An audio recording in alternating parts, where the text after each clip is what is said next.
When Officer Laura Bennett's patrol car crashed through the ice into Frost Valley's Black River, she had seconds to live. The German Shepherd that dragged her out belonged to a man the police force would soon call a hero, but Ethan Cole didn't want their medals. He wanted answers about why a cop was being hunted by her own department. What happened next would expose the biggest corruption scandal in state history and forge an unbreakable bond between three broken souls.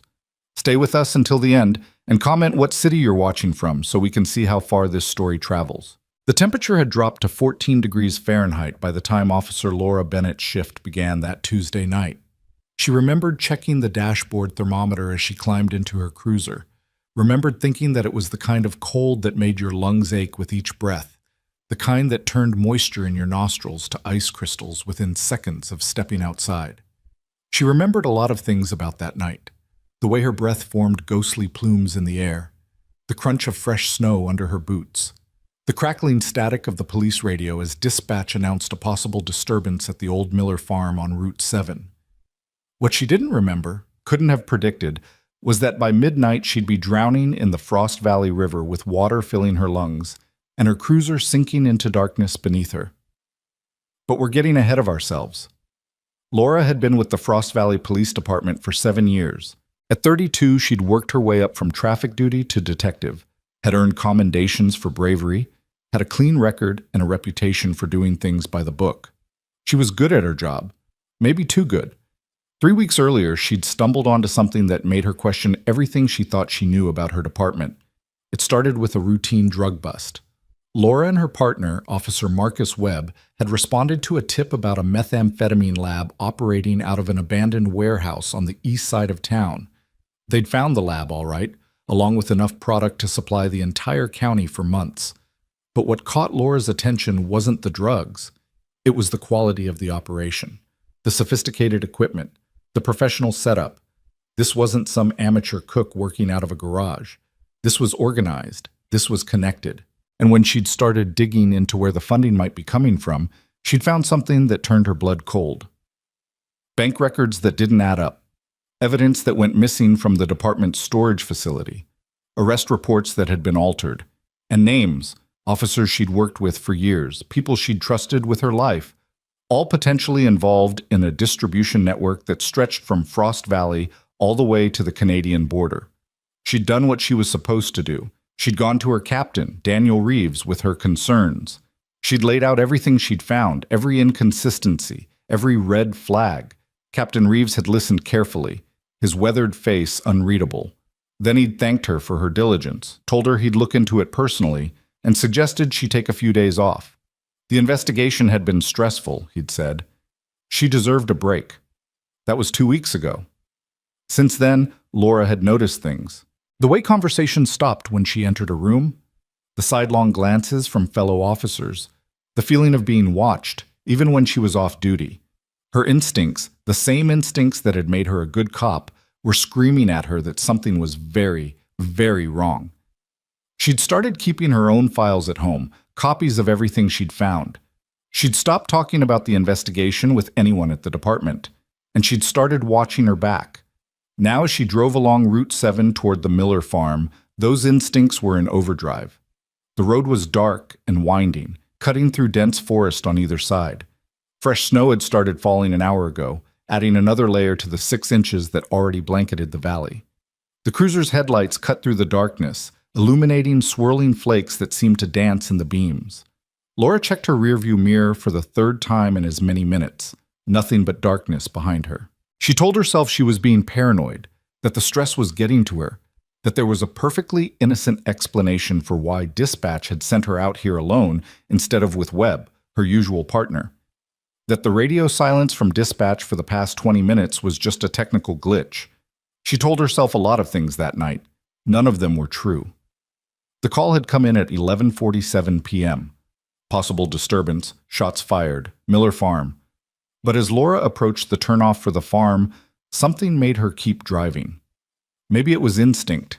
Maybe it was the fact that the Miller farm had been abandoned for 3 years, and the idea of someone squatting there in the middle of winter seemed unlikely. Maybe it was the way the dispatcher's voice had sounded, just slightly off, just enough to set off alarm bells in the back of her mind.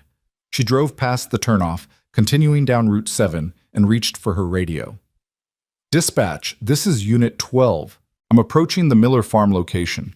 Can you confirm the source of the disturbance call? Static. Dispatch, do you copy? More static. Then a voice, but not the dispatcher's voice. This one was male, familiar in a way that made Laura's stomach clench. Unit 12, you're going to want to pull over. It was Captain Reeves. Laura's hands tightened on the steering wheel. Captain, what are you doing on this frequency? Pull over, Bennett. Now. We need to talk. I'm responding to a call, sir. There is no call. His voice was hard now, dropping all pretense of pleasantness. Pull over. That's an order. Laura's pulse began to race. Through her rear-view mirror, she saw headlights appear behind her, maybe a quarter-mile back. Then another set. They were moving fast, closing the distance. Sir, I don't understand what's... You understand perfectly, detective. The title was like a slap. You've been asking questions, looking at things that don't concern you. I gave you a chance to back off. You didn't take it. The headlights were closer now. Laura could make out two vehicles, dark sedans, not marked police cars. Her mind raced through possibilities, through options. She could try to outrun them, but the roads were icy and she didn't know how many cars they had or where they were positioned. She could try to radio for help, but if Reeves had control of dispatch, who would she call? She could try to reason with him, but the cold certainty in his voice told her that ship had sailed. She made a decision. Instead of slowing down, Laura pressed the accelerator. The cruiser surged forward, engine roaring as she pushed it faster down the snowy road. Behind her, the sedans accelerated to match. That was stupid, Bennett, Reeves's voice crackled through the radio. You're just making this harder on yourself. Laura didn't respond. She was too busy calculating distances, angles, trying to remember the layout of the road ahead. Route 7 followed the river for the next 3 miles before cutting inland. There were a few side roads, old logging trails that might give her a chance to lose her pursuers in the forest. The speedometer climbed, 50, 60, 70 miles per hour. Too fast for these conditions, but she didn't have a choice. The sedans were gaining, their more powerful engines eating up the distance between them. A curve appeared ahead, sharper than Laura remembered. She hit the brakes, felt the anti-lock system pulse under her foot as the cruiser's tires fought for traction on the snow-covered asphalt. The car fishtailed, back end sliding out, and for a moment Laura thought she'd lost it. But her training kicked in. She steered into the skid, eased off the brakes, and the cruiser straightened out just as she entered the curve. The first sedan wasn't as lucky, or its driver wasn't as skilled. Laura caught a glimpse in her mirror of headlights careening wildly as the vehicle lost traction and spun out, ending up facing backward in a snowbank. One down. But the second sedan was still coming, and now Laura could see a third set of headlights behind it. You can't run forever, Reeves said, his voice almost conversational now. I know where you live, Bennett. I know where your mother lives, that little house in Portland, right? How is Margaret doing these days? Still fighting that cancer? Ice flooded Laura's veins, ice that had nothing to do with the temperature. He was threatening her mother. These people, these cops she'd worked with, eaten lunch with, trusted, were threatening to hurt her mother. Something shifted in Laura in that moment. Fear gave way to cold, focused anger. If they wanted to play dirty, fine. But she wouldn't go down without a fight. A side road appeared on her right. Old pine trail, barely more than a dirt track in summer, probably impassable now with the snow. Laura blew past it. Not yet. She needed something better. The cruiser's engine was starting to strain. The temperature gauge was climbing, not dangerously yet, but getting there. She couldn't keep up this speed much longer. Behind her, the second sedan was close now, maybe 50 yards back. In the glow of her taillights, Laura could see 2 figures in the front seat. She didn't recognize them, probably hired muscle rather than actual cops. That was somehow worse. It meant Reeves had resources, organization. It meant this conspiracy went deeper than she'd thought. The radio crackled again, but this time it wasn't Reeves' voice. Target is heading east on Route 7, approaching Riverbend. A different man, younger, reporting their position to someone. We need to stop her before she reaches the bridge. If she gets across, she could make it to the state police barracks. That was useful information. They were trying to contain her, keep her on this side of the river, which meant getting across the bridge was her best bet. Laura pressed the accelerator harder, coaxing every bit of speed she could from the laboring engine. The bridge was maybe 2 miles ahead. If she could just... The third car came out of nowhere. It must have been waiting on one of the side roads, lights off, engine idling. It pulled out directly in front of her, blocking the road, and Laura had maybe 2 seconds to react. She yanked the wheel hard to the right. The cruiser left the road, plowing through a snowbank and into the trees. Branches scraped against the roof and sides with a sound like fingernails on a chalkboard. Laura fought to keep control as the car bounced over hidden rocks and fallen logs, the headlights strobing crazily through the forest. For a moment, she thought she might make it through. The trees were starting to thin ahead, and beyond them she could see open snow, maybe another road or a clearing where she could get her bearings. Then the ground disappeared beneath her. Later, piecing together what happened, Laura would learn that she'd driven onto what the locals called Dead Man's Bluff, a 30-foot embankment that dropped straight down to the river. In summer, the drop-off was clearly visible, but covered in snow in the dark, it was invisible until you were right on top of it. The cruiser went airborne. Time seemed to slow down. Laura felt the sickening lurch in her stomach as the car left the ground, saw the river rushing up to meet her through the windshield, registered with perfect clarity that she was about to die. The cruiser hit the ice nose first. The impact was catastrophic. The airbag deployed, slamming into Laura's face and chest hard enough to knock the wind out of her. The seatbelt locked tight, cutting into her shoulder and lap. Glass exploded inward as the windshield shattered, and through it all, she heard the horrible sound of ice cracking, giving way beneath the weight of the car. For a moment, just a moment, the cruiser stayed where it was, balanced precariously on the broken ice. Laura, dazed and gasping, tried to orient herself. Blood was running down her face from a cut somewhere on her forehead. Her left wrist throbbed with pain, sprained or broken, she couldn't tell. The airbag was deflating, and through the shattered windshield she could see dark water lapping at the hood of the car. Then the ice gave way completely, and the cruiser began to sink. Water rushed in through the broken windshield with shocking force and even more shocking cold. It was like being hit by a wall of knives, every nerve ending screaming in protest as the river invaded the car. Laura gasped involuntarily and immediately regretted it as freezing water filled her mouth. Training. She had training for this. Water rescue procedures. Stay calm. Don't panic. But training was one thing. Reality, trapped in a sinking car and below freezing water, was something else entirely. Laura's fingers fumbled for the seatbelt release. The water was up to her chest now, and the cold was so intense it was hard to think, hard to make her hands work properly. Everything felt slow, distant, like she was moving through syrup. The seatbelt clicked open. Small victory. But now the water was up to her neck, and the car was still sinking, pulling her down into the black depths of the river. She needed to get out, needed to swim for the surface. But which way was up? In the darkness and the disorienting rush of water, she couldn't tell. The car tilted suddenly, nose pointing down, and Laura found herself looking up at a broken circle of ice above her, the hole the cruiser had punched through. That was up. That was air. That was life. She pushed off from the sinking car, kicking hard, clawing at the water.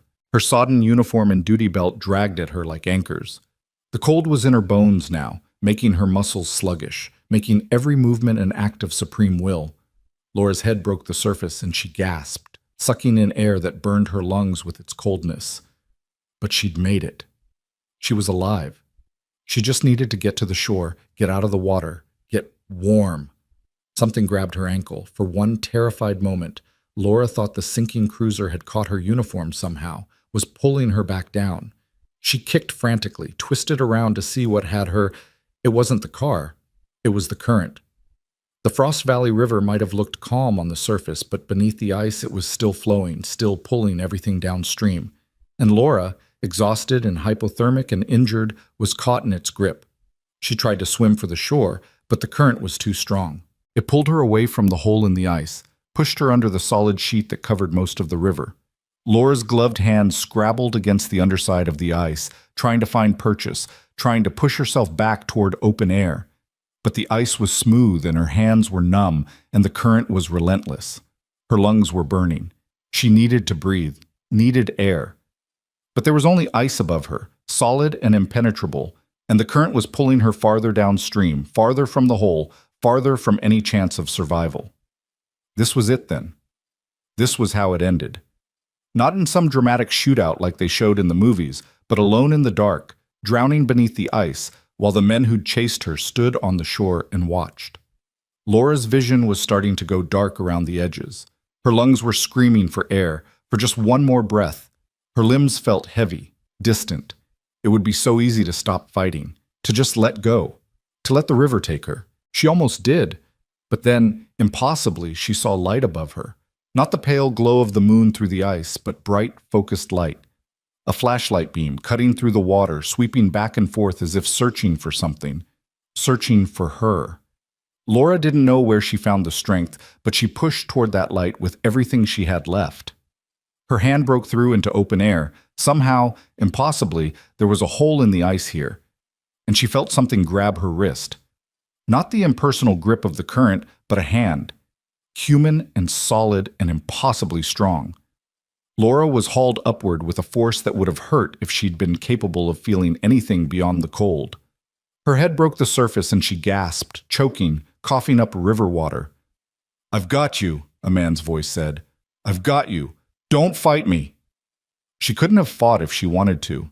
Her body was shutting down, hypothermia stealing the last of her strength. She was vaguely aware of being pulled from the water, of lying on solid ice, of hands checking her pulse, her breathing. Jesus Christ, she's freezing. We need to get her warm. Now.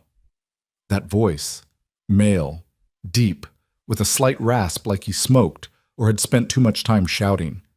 Laura tried to open her eyes to see who was speaking, but her eyelids felt like they weighed 100 pounds each. "Dad, is she okay?" A different voice now, younger, frightened, a child. "She will be. Lily, honey, run back to the cabin and get blankets. All of them, and start the fire going, okay? Fast as you can." "Okay!" Footsteps running away through snow. Laura managed to crack her eyes open. Through blurred vision, she saw a man kneeling beside her. He was maybe in his late 30s, with dark hair and a beard that was already frosting over with ice from the river water. He'd taken off his heavy winter coat and was wrapping it around her. "Stay with me," he said, and there was something in his voice, command, certainty, like he was used to giving orders in crisis situations. "My name is Ethan. You're going to be okay, but I need to get you inside and warm, understand? This is going to hurt, but we don't have a choice." Before Laura could process what he meant, Ethan scooped her up in his arms like she weighed nothing and started running through the snow. Each jolting step sent shock waves of pain through Laura's body. Her teeth chattered so violently she thought they might crack. Her entire body was shaking uncontrollably, her muscles spasming with cold. "I know it hurts," Ethan said, breathing hard as he ran. "But that shivering is good. It means your body's still fighting. Stay with me, officer. That's an order." Through the fog of pain and cold, Laura registered two things. First, that this stranger, Ethan, was carrying her like she was a child, moving through knee-deep snow without even slowing down. Second, that he'd called it an order, military terminology, which meant he'd probably been a soldier. She tried to speak, to ask who he was, what he was doing out here, but all that came out was a wordless moan. "Don't try to talk," Ethan said. "Save your strength. We're almost there." Through the blur of falling snow and darkness, Laura saw a cabin ahead. It was small but well-maintained, smoke rising from a stone chimney, warm light glowing in the windows. A dog was barking frantically, a big dog from the sound of it. The door flew open, and the child, Lily, stood silhouetted against the firelight inside. "I got the blankets, Dad, and I started the fire like you showed me." "Good girl, move back, honey. I need to get her inside." Ethan carried Laura through the door and straight to the fireplace. A German shepherd, the source of the barking, danced nervously nearby, whining. "Ranger back," Ethan commanded, and the dog immediately sat, though his eyes never left Laura. Ethan laid Laura down on a rug in front of the fire with surprising gentleness. Immediately, he started peeling off her sodden uniform jacket. "Lily, close your eyes for a minute, okay?" "Okay, Dad." "I need to get these wet clothes off you," Ethan said to Laura, his voice matter-of-fact but not unkind. "Hypothermia protocol. The clothes are trapping cold water against your skin.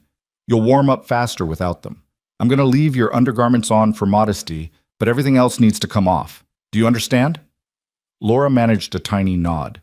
She knew he was right. This was basic cold water survival. Get out of wet clothes, get warm, prevent hypothermia from progressing to the point of organ failure. Ethan worked quickly and efficiently, stripping off her uniform shirt, pants, socks, and boots. His movements were clinical, professional, and Laura was struck by how gentle his calloused hands were. This was a man who knew what he was doing. Once she was down to her undershirt and underwear, Ethan wrapped her in blankets, 3 of them, thick and warm, and positioned her closer to the fire. "Lily, you can look now. Come sit with us." The little girl, she couldn't have been more than 6 or 7, appeared at Laura's side, her brown eyes wide with concern. She was wearing pajamas patterned with stars and moons. "Is the police lady going to be okay?" she asked her father. "She will be," Ethan said, "thanks to you and Ranger." "Ranger found her," Lily explained to Laura. "He was barking at the door, and Dad said it was probably just a deer, but Ranger kept barking and barking, so Dad went to check, and Ranger ran down to the river and started digging at the ice, and Dad saw the hole where your car went through, and that's when—" "Lily, honey, let her rest," Ethan interrupted gently. "I need you to do me another favor. Can you heat up some of that soup from dinner? Not too hot, just warm, and bring a mug of it." "I can do that." Lily scampered off toward what Laura assumed was the kitchen. Ethan turned his attention back to Laura. He pulled back one of the blankets to check her left wrist, the one that had been throbbing with pain. His fingers probed gently around the joint. "Sprained, not broken, I think," he said. "We'll wrap it, but it needs to be looked at by a doctor. Your head, too. That cut on your forehead is going to need stitches." "How?" Laura's voice came out as a croak. She tried again. "How did you know what to do?" Ethan pulled the blanket back over her. "Army medic. 2 tours in Afghanistan. I've dealt with hypothermia before, though usually in the mountains rather than rivers. The principles are the same." That explained the efficiency, the calm under pressure. This wasn't his first time saving someone's life. Laura's shivering was starting to ease slightly as the warmth from the fire penetrated the blankets. Feeling was returning to her extremities, painful, prickling feeling, but feeling nonetheless. That was good. That meant no frostbite. "Thank you," she managed. "You saved my life." "Thank Ranger. He's the one who found you. I just did the heavy lifting." The German shepherd, hearing his name, thumped his tail against the floor but didn't move from his sitting position. "I got the soup," Lily returned, carefully carrying a mug. "I tested it, and it's not too hot." "Perfect. Here." Ethan took the mug and held it to Laura's lips. "Small sips, don't gulp it." The soup was chicken noodle, simple and warm, and the most delicious thing Laura had ever tasted. Each swallow sent warmth spreading through her chest. "What's your name?" Lily asked, settling cross-legged on the floor beside Laura. "I'm Lily Rose Cole. I'm 7 years old. That's my dad, Ethan, and that's our dog, Ranger. We live here all by ourselves. Well, not all by ourselves. There are other people in Frost Valley, but not right nearby. Our cabin is kind of remote. Dad says that's how we like it. Quiet." "Lily," Ethan said with the long-suffering patience of a parent whose child doesn't quite grasp social boundaries, "maybe let her rest before interrogating her." "I'm not interrogating. I'm being friendly." "Right, Dad?" Despite everything, the crash, the drowning, the hypothermia, Laura found herself almost smiling. There was something about this child's unfiltered enthusiasm that was oddly comforting. "Laura," she said, "my name is Laura Bennett." "Are you really a police officer?" Lily's eyes went even wider. "That's so cool. I've never met a real police officer before. Well, I saw some at the grocery store once, but I didn't actually talk to them. Do you catch bad guys? Do you have a gun? Dad has guns, but he keeps them locked up because I'm not old enough yet. He says when I'm older, he'll teach me gun safety." Do you drive fast in your car? Is that how you crashed? Were you chasing someone? "Lily."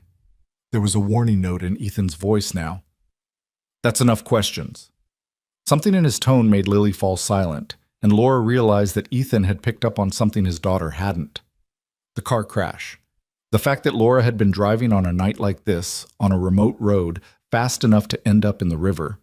Those weren't the circumstances of an ordinary accident. Ethan's eyes met Laura's over Lily's head, and she saw intelligence there and caution. He was a man who'd learned to recognize danger. "Lily, honey, why don't you go get ready for bed?" Ethan said. "It's late." "But Dad, we have a guest. We can't—" "Bed. Now.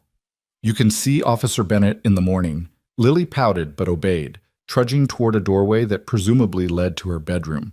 She paused at the threshold. "I'm glad Ranger found you," she said to Laura. "I'm glad you're okay." Then she was gone, leaving Laura alone with Ethan and the dog. For a long moment, neither of them spoke. The only sounds were the crackling of the fire and the wind outside the cabin. Finally, Ethan stood and walked to the window, peering out into the darkness. "You want to tell me what really happened out there?" he asked quietly. Laura closed her eyes. She was so tired. Her body ached, her head throbbed. All she wanted to do was sleep. But sleep wasn't safe. Not yet. "How much did you see?" she asked. "I saw your car go into the river.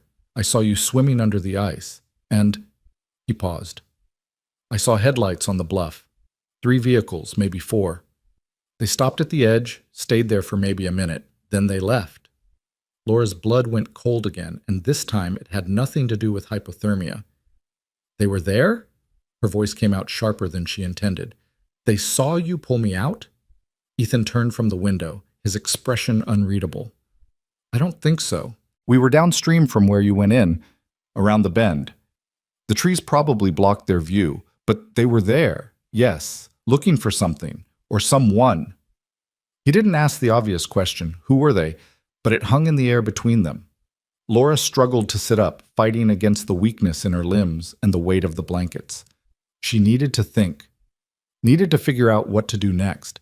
If Reeves and his people had seen her go into the water, they probably assumed she'd drowned, but they'd want to confirm that. They'd want to find a body. "I need to leave," she said. "I need to— You need to rest," Ethan interrupted firmly. "You just pulled yourself back from hypothermia. You're in no condition to go anywhere. You don't understand. Those people who were on the bluff, they're looking for you. I got that much." Ethan crossed his arms over his chest, a stance that suggested he wasn't going to be moved easily. "What I don't understand is why a police officer is running from what looked like other police vehicles." Laura stared at him. "How did you know they were police?" "The way they moved, the way they parked. I spent enough time working with MPs to recognize law enforcement patterns." His eyes narrowed. "So I'll ask again, what happened out there, Officer Bennett? And don't tell me it was just a car accident." Laura weighed her options. She could lie, make up some story, try to get out of here as soon as possible, but Ethan had saved her life. He deserved the truth. More than that, if Reeves's people came looking, and they would eventually, he deserved to know what kind of danger he might be in. "I'm a detective with the Frost Valley Police Department," she said slowly. 3 weeks ago, I uncovered evidence of corruption within the department. Drug trafficking, evidence tampering, money laundering. I went to my captain with what I'd found, and tonight that same captain tried to have me killed. Ethan was quiet for a long moment, processing this. When he spoke, his voice was carefully neutral. "That's a serious accusation." "I know." "Do you have proof?" "I did. I had files, copies of everything. They were in my car." Laura felt a wave of despair wash over her. "They're at the bottom of the river now." "Backups?" "At home. But they'll have already searched my place. They'll have taken everything." Another long silence. Then Ethan moved to a small desk in the corner of the room, pulled out a laptop, and opened it. "What are you doing?" Laura asked. "Checking something?" His fingers flew over the keyboard. After a minute, he turned the screen toward her. "This you?"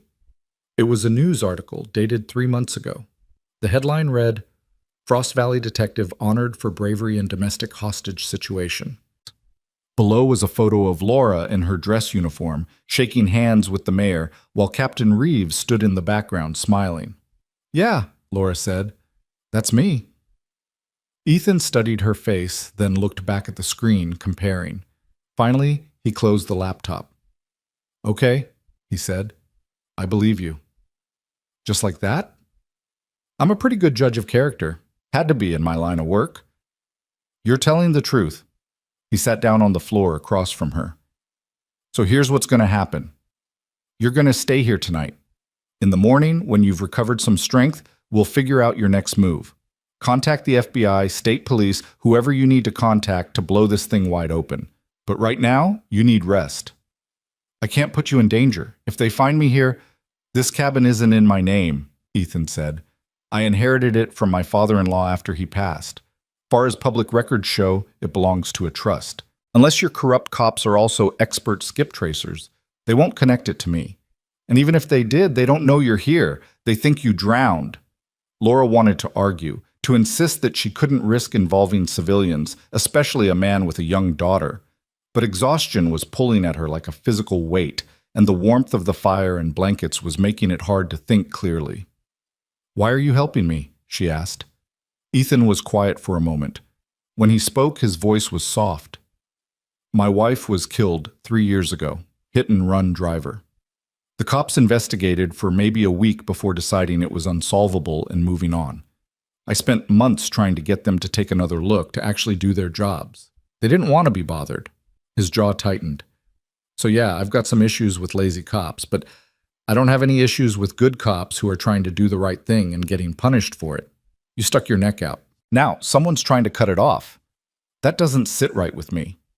Before Laura could respond, Ranger suddenly stood up, ears perked forward.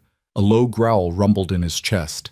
Ethan was on his feet instantly, moving to the window again. His hand moved to his hip, to where a weapon would have been if he'd been wearing his holster, Laura realized. "What is it?"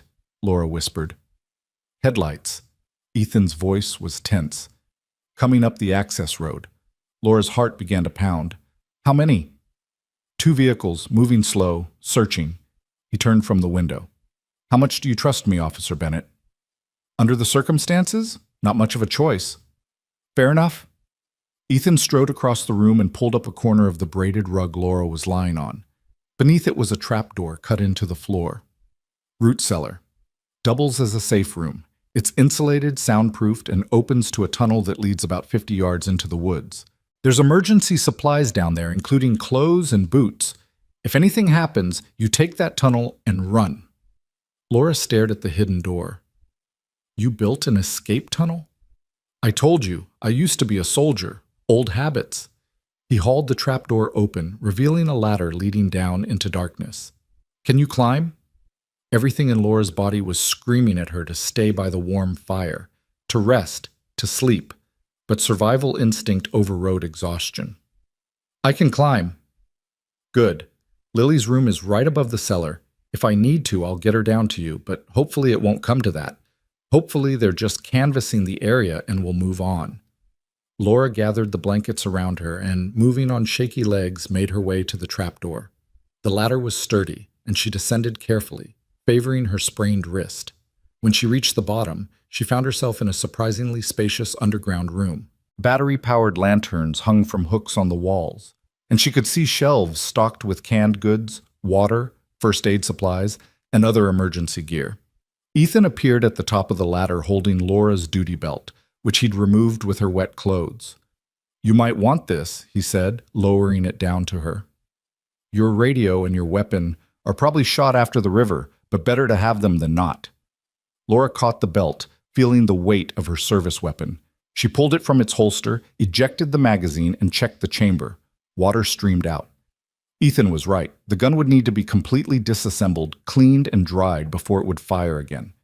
But it was still better than nothing. "Thank you," she said, looking up at him. "Don't thank me yet. Just stay quiet and stay ready." Ethan began to lower the trapdoor. "And Officer Bennett, if something happens to me, you get Lily out of here. Promise me." "I promise." The trapdoor closed with a soft thud, plunging the cellar into near darkness, broken only by the dim glow of the lanterns.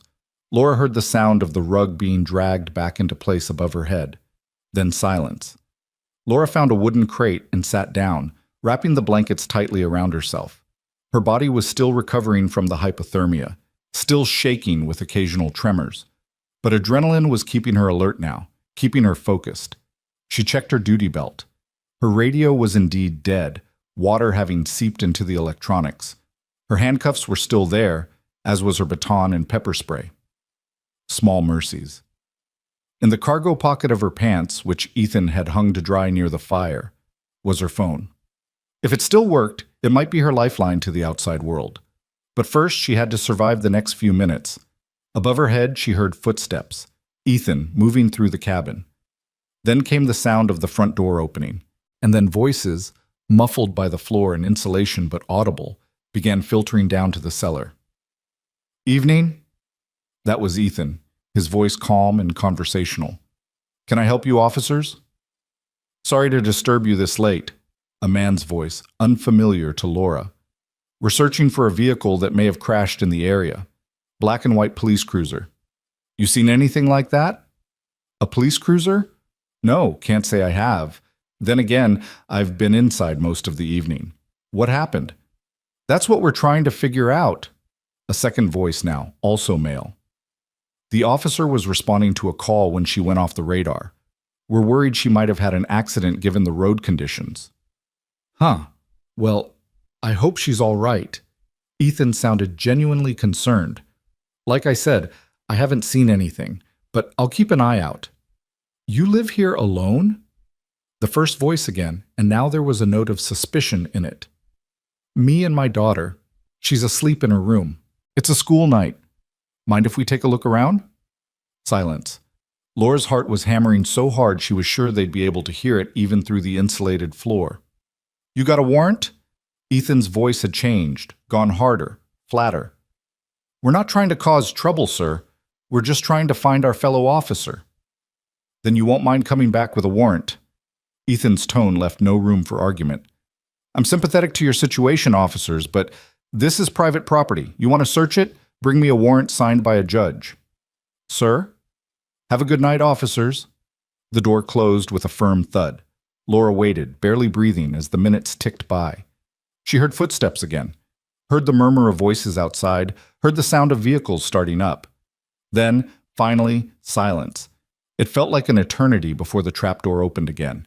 Ethan's face appeared above her, illuminated by the firelight behind him. "They're gone," he said. "For now." Laura climbed back up the ladder, her legs shaking from more than just cold now. When she reached the top, she found Lily standing in the doorway of her bedroom, rubbing sleep from her eyes. "Dad? What's happening? Who was here?" Ethan crossed to his daughter and scooped her up in his arms. "Nothing for you to worry about, sweetheart. Just some people who got lost. They're gone now." "Is Officer Laura okay?" "I'm okay," Laura said, though she wasn't entirely sure that was true. Lily looked at her with those wide, solemn eyes. "Are those men bad guys? The ones Dad was talking to?" Out of the mouths of babes, Laura thought. Kids always knew when something was wrong, even when adults tried to hide it. "I don't know, honey," Laura said honestly. "Maybe. But your dad sent them away, so we're safe now." "For tonight," Ethan corrected quietly. "But they'll be back. Warrant or no warrant, and next time they might bring more people." He was right. Laura knew he was right. Reeves wasn't going to give up that easily. If he'd gone this far to silence her, he'd go further still. She needed a plan, needed to figure out her next move, needed to get evidence to someone who could do something about it, someone outside Reeves' sphere of influence. But first, she needed to survive the night. "Get some rest," Ethan said, seeming to read her thoughts. "Both of you, we'll figure out the next step in the morning." Lily yawned hugely. "Can Officer Laura sleep in my room? I don't want her to be lonely." Despite everything, the fear, the exhaustion, the knowledge that corrupt cops were hunting her, Laura felt her heart warm at the child's simple kindness. "I'll be fine out here," she said. "But thank you, Lily." "You can have the couch," Ethan said. "It's comfortable enough. I'll keep watch." "You need to sleep too." "I'll sleep when you're safe." There was finality in his voice that brooked no argument. So Laura curled up on the couch, wrapped in warm blankets, with a German shepherd lying on the floor beside her like a furry guard. Through the window, she could see snow still falling, covering the world in white. Somewhere out there, Captain Reeves and his people were searching for her. Somewhere out there, a conspiracy was unfolding that went deeper than she'd imagined. Somewhere out there, justice was waiting to be served. But here, in this small cabin in the woods, with a stranger who'd risked everything to save her and his daughter, who'd welcomed her with open arms, Laura felt something she hadn't felt in weeks. Hope. Her last thought before exhaustion finally claimed her was that tomorrow everything would change. She had no idea how right she was. Laura woke to the smell of coffee and bacon, and for one disoriented moment she couldn't remember where she was. Then the events of the previous night came rushing back. The chase, the crash, the freezing water, the impossibly strong hands pulling her to safety. She sat up slowly, every muscle in her body protesting. Her left wrist was wrapped in an elastic bandage that hadn't been there when she fell asleep. Someone, Ethan presumably, had tended to it while she slept. The thought should have been unsettling, but somehow it wasn't. Morning light streamed through the cabin windows, illuminating dust motes that danced in the air. Outside, the world was blanketed in fresh snow that sparkled like diamonds in the sun. It would have been beautiful if Laura hadn't known that same snow would make it easy for anyone to track footprints to this cabin. "You're awake." Ethan appeared from the kitchen area holding a steaming mug. "Coffee?" "God, yes." Laura's voice came out raspy. Her throat was raw from coughing up river water. Ethan handed her the mug, and she wrapped both hands around it, savoring the warmth. He'd changed clothes since last night. Gone were the wet jeans and flannel shirt, replaced by clean cargo pants and a thermal Henley that emphasized his broad shoulders. His dark hair was still damp from a shower. "How are you feeling?" he asked, settling into an armchair across from the couch. "Like I got hit by a truck, but alive, so I'm not complaining." Laura took a sip of coffee. It was strong and black, exactly what she needed. "Thank you for everything. I don't think I said that properly last night." "You were a little busy not dying of hypothermia." A ghost of a smile crossed his face. "Your color's better this morning. Last night you were practically blue." "Where's Lily?" "Still asleep. I let her stay home from school today. Didn't want her out of my sight, given the circumstances." That made sense. If Reeves' people came back, if they somehow figured out Laura was here, a 7-year-old girl could become a liability, or worse, leverage. Laura set down her coffee mug, suddenly nauseous at the thought. "I need to leave, today. I've already put you and your daughter in enough danger." "And go where?" Ethan's voice was reasonable, but his eyes were sharp. "Your car is at the bottom of the river. Your department thinks you're dead, or wants you dead. You have no backup, no evidence, and from what you told me last night, no idea who you can trust. I can contact the FBI or state police, someone outside Frost Valley. With what phone? Yours took a swim with you. Mine is a burner with limited minutes. And even if you did make contact, how long before word gets back to your captain that you're alive? How long before whoever he's working with finds you?" Laura hated that he was right, but he was. She'd spent half the night, the parts when she wasn't unconscious, thinking through her options. They were all bad. "I have a contact," she said finally, "a friend from the academy. She works for the state police now, out of the capital. If I could get to her, if I could tell her what's happening, she'd help me." "How far?"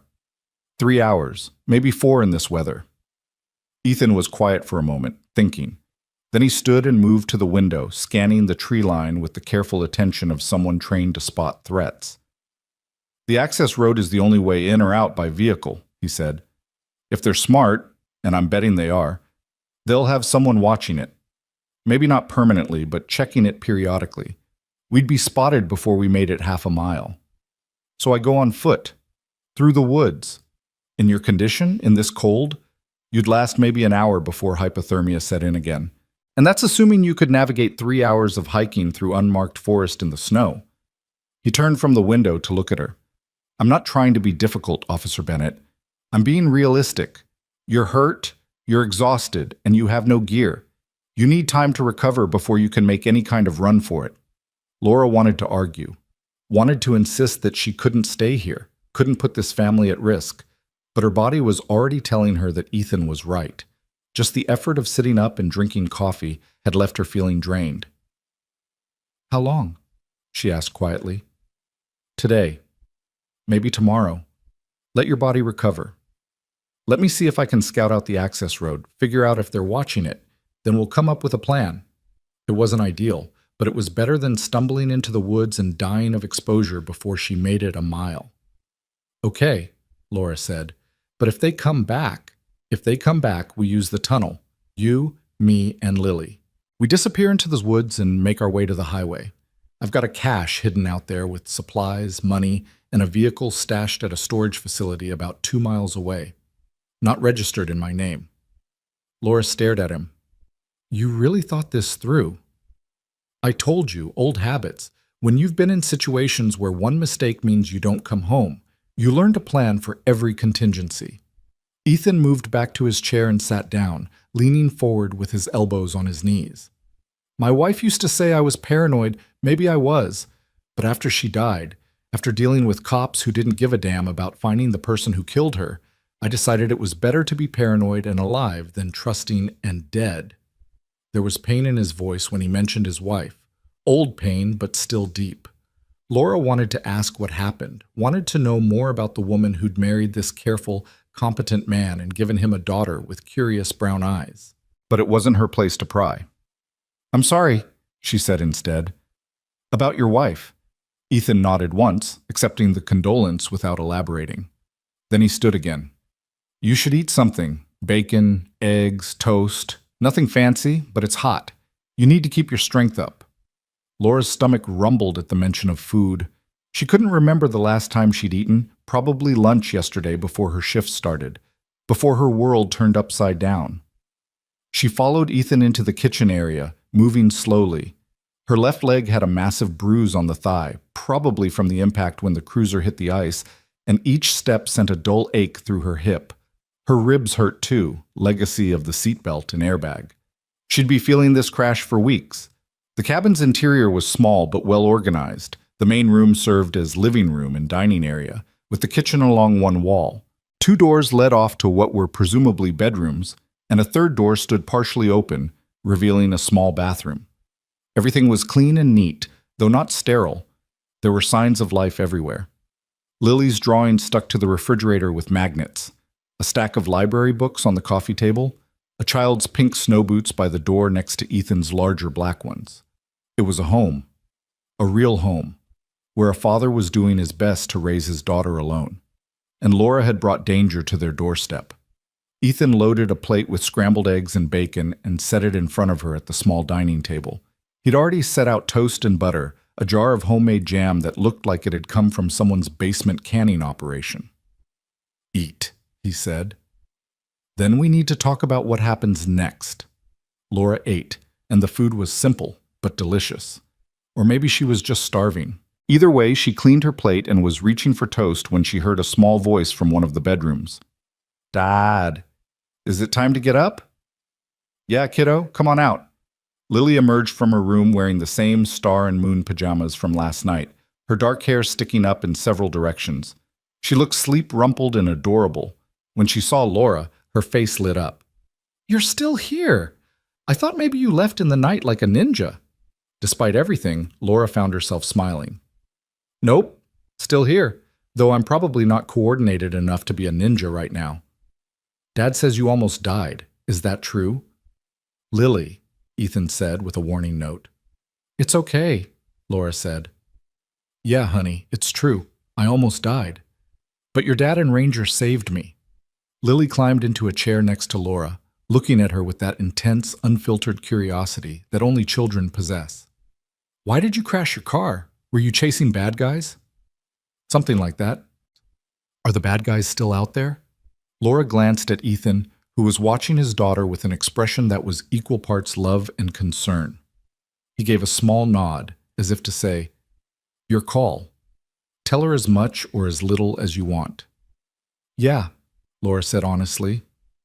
The bad guys are still out there. That's why I need to be careful. Are you going to catch them? I'm going to try. Lily considered this, then nodded decisively. Good. Bad guys should go to jail. That's what Dad says. He says people who hurt other people need to have consequences. She pronounced the last word carefully, like she'd been practicing it. Your dad is a smart man. He's the smartest man in the whole world, Lily declared loyally. He knows everything. Well, almost everything. He doesn't know how to braid hair very well. His braids always come out crooked, but he's trying to learn. Ethan's ears had turned slightly red. Thanks for that, Lily. Why don't you go get dressed? You can help me with breakfast dishes. Okay. Lily hopped down from her chair and scampered back to her room, apparently completely unbothered by the fact that there was a strange police officer in her house who was being hunted by bad guys. Once she was gone, Ethan shook his head. Sorry about that. She doesn't really have a filter. She's wonderful, Laura said, and meant it. How long has it been since your wife passed? 3 years this February. Ethan started clearing the breakfast dishes. Car accident, hit and run. Driver was never caught. I'm so sorry. Me too. He ran water in the sink, his back to Laura. Lily was 4, old enough to know her mom was gone, not old enough to really understand death.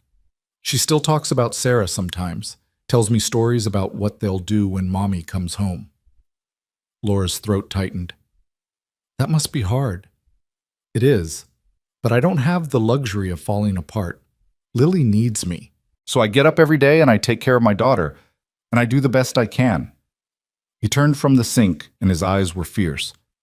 Which is why I need you to understand something, Officer Bennett. I will help you. I will do what I can to keep you safe and help you bring down these corrupt cops. But if it comes down to a choice between your mission and my daughter's safety, Lily wins. Every single time. No debate. Are we clear? Crystal clear, Laura said. And I wouldn't expect anything else. Your daughter comes first. Always. Ethan studied her face for a moment, then nodded. Good. Then we understand each other. Lily emerged from her room wearing jeans and a sweatshirt with a unicorn on it. I'm ready to help with dishes. Then come on, kiddo, you wash, I'll dry. Laura watched them work together, the easy rhythm of a father and daughter who'd learned to be a team. Lily chattered nonstop about her school friends, about a book she was reading, about how Ranger had stolen a piece of bacon off her plate last week when she wasn't looking. Ethan listened and responded, asking questions, laughing at the right moments, fully present with his daughter, even though Laura knew his mind had to be racing with the same concerns that were plaguing her. This was what good parenting looked like. This was a man who'd suffered tremendous loss and somehow found the strength to keep going for his child's sake. Laura felt a fierce determination settle in her chest. She would not let Reeves and his thugs hurt this family. She would not let the corruption that had nearly killed her spread to infect these good people. She would fight. And she would win. After dishes were done, Ethan set Lily up with coloring books at the dining table and gestured for Laura to follow him outside. She grabbed one of his heavy winter coats from a hook by the door. Her own jacket was still damp and reeked of river water. The cold hit her like a slap when she stepped outside, making her gasp. It couldn't have been more than 20 degrees and the wind cut through the borrowed coat like it wasn't even there. We won't stay out long, Ethan said, but I want you to see the layout. Know your exits if things go south. He led her around the perimeter of the cabin, pointing out landmarks. The access road that wound down the mountain toward the main highway. The tree line where the forest pressed in close. The frozen stream that ran behind the property. The tunnel from the cellar comes out there, he said, pointing to a spot about 50 yards into the woods. It's camouflaged with a fake stump. Even if someone was looking for it, they'd have a hard time finding it. You really did think of everything. I had time. And motivation.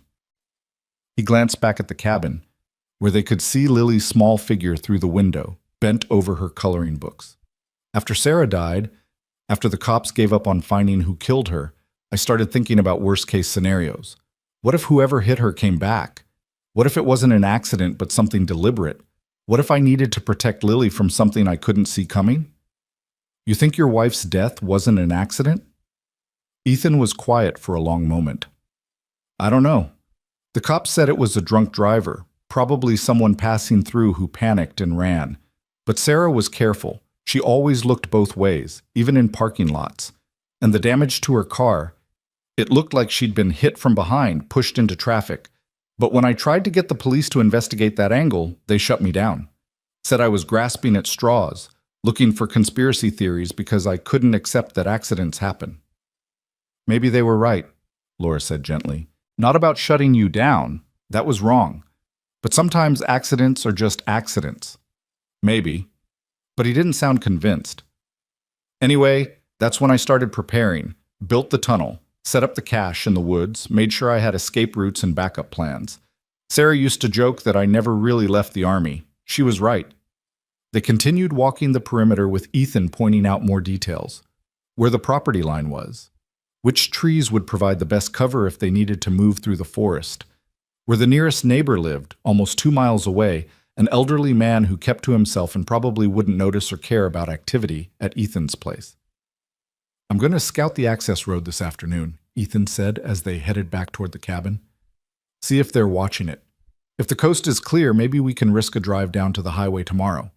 But if they're watching, and my gut says they are, we'll need to use the tunnel and go on foot. I can be ready tomorrow, Laura said. I just need to rest today, let my body recover. There's something else we need to discuss. Ethan stopped walking and turned to face her. Your captain. You said he's part of the drug operation. Do you know how deep this goes? How many people in your department are involved? Laura thought about the evidence she'd gathered, the names she'd seen in the files. At least a dozen officers, maybe more. It's hard to say. I didn't get far enough in my investigation to map the whole network, but Reeves is definitely at the center of it. And if he's got control of dispatch, if he can send people after me without it raising red flags, that suggests he has support from higher up, maybe even the chief. Ethan swore softly. So we can't trust anyone in your department. No. That's why I need to get to my friend at state police. She's clean, I'm sure of it, and she has the connections to kick this up to the FBI. What about the evidence? You said it went down with your car. I have copies at home. But like I said, they've probably already searched my place and taken everything. What about digital copies, cloud storage? Laura felt a surge of hope, followed immediately by crushing disappointment. I uploaded some files to a secure server, but I need my login credentials to access them, and those are on my home computer. What kind of server? Department server, encrypted. Ethan's expression turned thoughtful. Could you access it from another computer if you had your credentials? Yes, but I don't have... Laura stopped. Wait, are you saying you can get my credentials? I'm saying I know someone who might be able to help. Former Army, works in cybersecurity now. Owes me a favor from our deployment days. If we can get him your information, badge number, personal details, anything that might be used in password recovery, he might be able to crack into your account. It was a long shot, but it was better than nothing. It's worth a try, Laura said. They went back inside where Lily had apparently finished with coloring and moved on to building an elaborate structure out of wooden blocks. Ranger was lying nearby, watching the construction with the patient attention of a dog, who knew that eventually, inevitably, the blocks would fall and he would be asked to help clean them up. I'm building a castle, Lily announced. Want to help, Officer Laura? Sure, honey. Laura settled onto the floor next to the little girl, and for the next hour she helped build block castles and listened to Lily's running commentary about which princess lived in which tower and how the dragon was actually friendly and just wanted to be invited to tea parties. It was surreal. Less than 24 hours ago, Laura had been fighting for her life in a frozen river. Now she was playing blocks with a 7-year-old while her father researched escape routes, and her corrupt captain probably had people combing the valley for her body. But there was something healing about it too. Something grounding about this child's simple joy in building and imagining. Lily didn't know about the darkness in the world, about corruption and betrayal, and people who would kill to protect their secrets. In her world, dragons wanted to be friends, and castles had happy princesses, and everything always worked out in the end. Laura found herself hoping desperately that Lily would never have to learn differently. That whatever happened in the next few days, this child would remain safe and innocent and untouched by the ugliness that Laura had brought to her doorstep. Around noon, Ethan made sandwiches for lunch. As they ate, he laid out his plan. I'll head down the access road around 2 o'clock. That's when the lunch crowd at the diner in town will be heaviest. If they've got someone watching the road, they might get sloppy, might take a break to grab food. I'll see what I can see, then come back and report. What about Lily? Laura asked. She stays here with you, Ranger too. If anything happens, if anyone comes, tunnel. I remember. Good. Ethan looked at his daughter.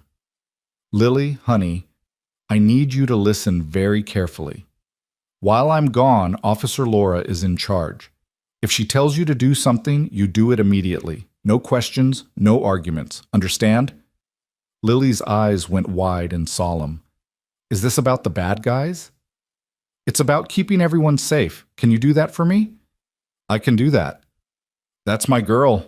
Ethan reached over and ruffled her hair. I'll be back in a couple of hours. Probably nothing will happen, but just in case.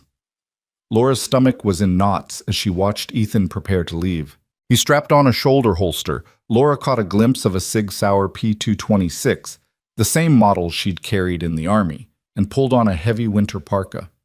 He grabbed a backpack that looked like it was already packed with supplies.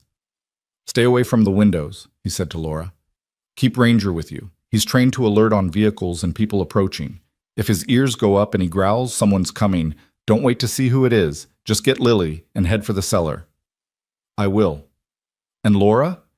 He met her eyes. If something happens to me out there, if I don't come back, you take my daughter and you run. Don't try to be a hero. Don't try to save me. Just get Lily somewhere safe. Nothing's going to happen to you. Probably not. But if it does, I need to know my daughter will be okay. Laura understood what he was asking, what he needed to hear. I'll protect her with my life, I promise. Ethan nodded once, then bent down to hug Lily. Be good for Officer Laura. I'll be back soon. Bye, Daddy. Be careful. Then he was gone, the door closing behind him with a soft click that somehow sounded final. Laura moved to the window and watched as Ethan climbed into a battered pickup truck that had been parked on the far side of the cabin. The engine turned over after a moment of protest, and then he was driving down the access road, disappearing into the trees.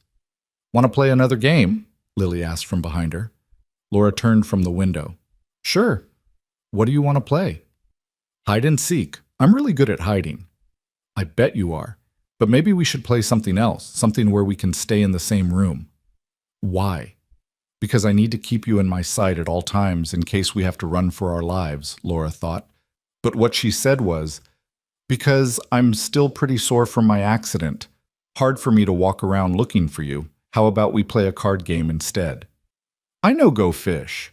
Go Fish it is. They settled at the dining table with a worn deck of cards. Ranger took up position at Laura's feet, his head on his paws, but his eyes alert. Every few minutes his ears would twitch, tracking some sound outside that Laura couldn't hear. Each time her heart would skip a beat, but the dog would settle again without growling. False alarms. Just forest sounds. Nothing to worry about. They played cards for an hour. Then Lily wanted to read, so Laura listened as the little girl worked her way through a picture book about a mouse who wanted to go to the moon. Lily was a good reader for 7, stumbling only occasionally over longer words. The afternoon dragged on. 2 o'clock came and went. Then 3. Laura tried not to look at the clock on the wall, tried not to imagine worst-case scenarios. Ethan was fine. He was just being thorough, checking the road carefully before heading back. But by 3:30, Laura's nerves were starting to fray. When is Daddy coming home? Lily asked, apparently picking up on Laura's tension. Soon, honey. He said a couple of hours, remember? It's been a couple of hours. Smart kid. Well, sometimes things take longer than we expect. I'm sure he's fine. But was he? What if Reeves' people had caught him? What if they'd been watching the road and recognized him as the man who lived in the cabin?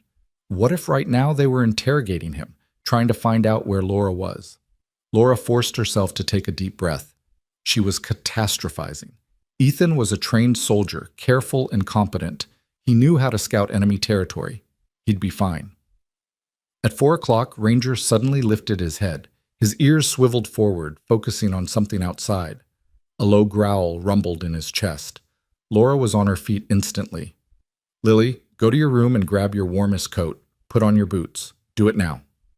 To her credit, Lily didn't argue or ask questions. She just ran to her room, moving with the speed that only children can muster when they sense danger. Laura moved to the window and risked a quick glance outside. At first she saw nothing, just trees and snow and the empty access road. Then she caught a flash of movement, dark shapes moving through the forest, converging on the cabin from multiple directions. Not vehicles this time. Men on foot. And they were trying to surround the cabin. Laura's mind raced. How many? She'd seen at least 4, maybe more. Were they police? Probably some of them. maybe all of them. It didn't matter. What mattered was that they were here, and Ethan wasn't, and she had about 90 seconds before they reached the cabin. "Lily!" she called, keeping her voice calm despite the fear coursing through her veins. "Are you ready?" "Yes!" Lily emerged from her room bundled in a pink parka, her feet crammed into her snow boots. "Good girl. Come here. Quick and quiet." Laura pulled up the rug and hauled open the trap door. "Down the ladder. Ranger, come." The dog didn't hesitate. He scrambled down the ladder with surprising grace for an animal his size. Lily followed, and Laura brought up the rear, pulling the trapdoor closed above them, just as she heard Boots stomping up onto the cabin's front porch. In the cellar, illuminated by the battery-powered lanterns, Lily's eyes were huge and frightened. "Is it the bad guys?" "Yes," Laura said. "There was no point in lying. But we're going to be okay. Remember what your dad told you about the tunnel?" Lily nodded. "Good. We're going to use it right now. Stay close to me and stay quiet. Can you do that?" "I can do that." Laura found the tunnel entrance, a section of the wall that swung outward on hidden hinges. Beyond it was a narrow passage, maybe 4 feet high and 3 feet wide, with rough-hewn walls that looked like they'd been carved out by hand. Battery-powered LED strips ran along the ceiling, providing just enough light to see by. Above them, Laura heard the crash of the cabin door being kicked in, heavy footsteps, voices shouting. "Go," she whispered to Lily. "Crawl as fast as you can. Don't stop until you reach the end." Lily dropped to her hands and knees and started crawling. Ranger went with her, his body pressed protectively against her side. Laura followed, pulling the hidden door closed behind them. The tunnel was cold and claustrophobic, but it was escape. Laura could hear the sounds of the cabin being searched above them, furniture being overturned, doors being slammed open. Someone shouted, "She's not here!" Another voice, this one horribly familiar even through the earth between them. "Then find her! Check the woods! She can't have gotten far!" Captain Reeves. He was here personally, which meant this wasn't just about silencing a loose end anymore. This was about sending a message, about making sure that anyone who even thought about crossing Reeves would know what happened to those who did. They reached the end of the tunnel. Laura pushed open the fake stump. Ethan had been right. It was perfectly camouflaged, and they emerged into the forest. The cold air hit like a physical blow after the relative warmth of the tunnel. "Stay low," Laura whispered to Lily. "Follow me." They moved through the trees, heading away from the cabin. Laura could hear shouting behind them, hear men crashing through the underbrush. They were searching, spreading out in a grid pattern like they'd been trained to do, because they had been trained. These were cops, her fellow officers, hunting her like an animal. Laura's sprained wrist was throbbing, and her bruised ribs screamed with every breath, but she pushed through the pain. They needed distance, needed to reach whatever cache Ethan had hidden in the woods. But where was it? He'd said it was out here, but he hadn't had time to tell her exactly where. How was she supposed to find it when she didn't even know where she was going? Lily tugged on her sleeve. "Officer Laura?" "Not now, honey. We need to keep moving." "But I know where Daddy's hiding spot is." Laura stopped. "What?" "His hiding spot, where he keeps the emergency stuff. He showed me once, in case something bad ever happened. I can take you there." Of course. Of course Ethan would have made sure his daughter knew where the cache was. It was exactly the kind of thorough planning that seemed to define him. "Okay," Laura said. "Lead the way, but quietly."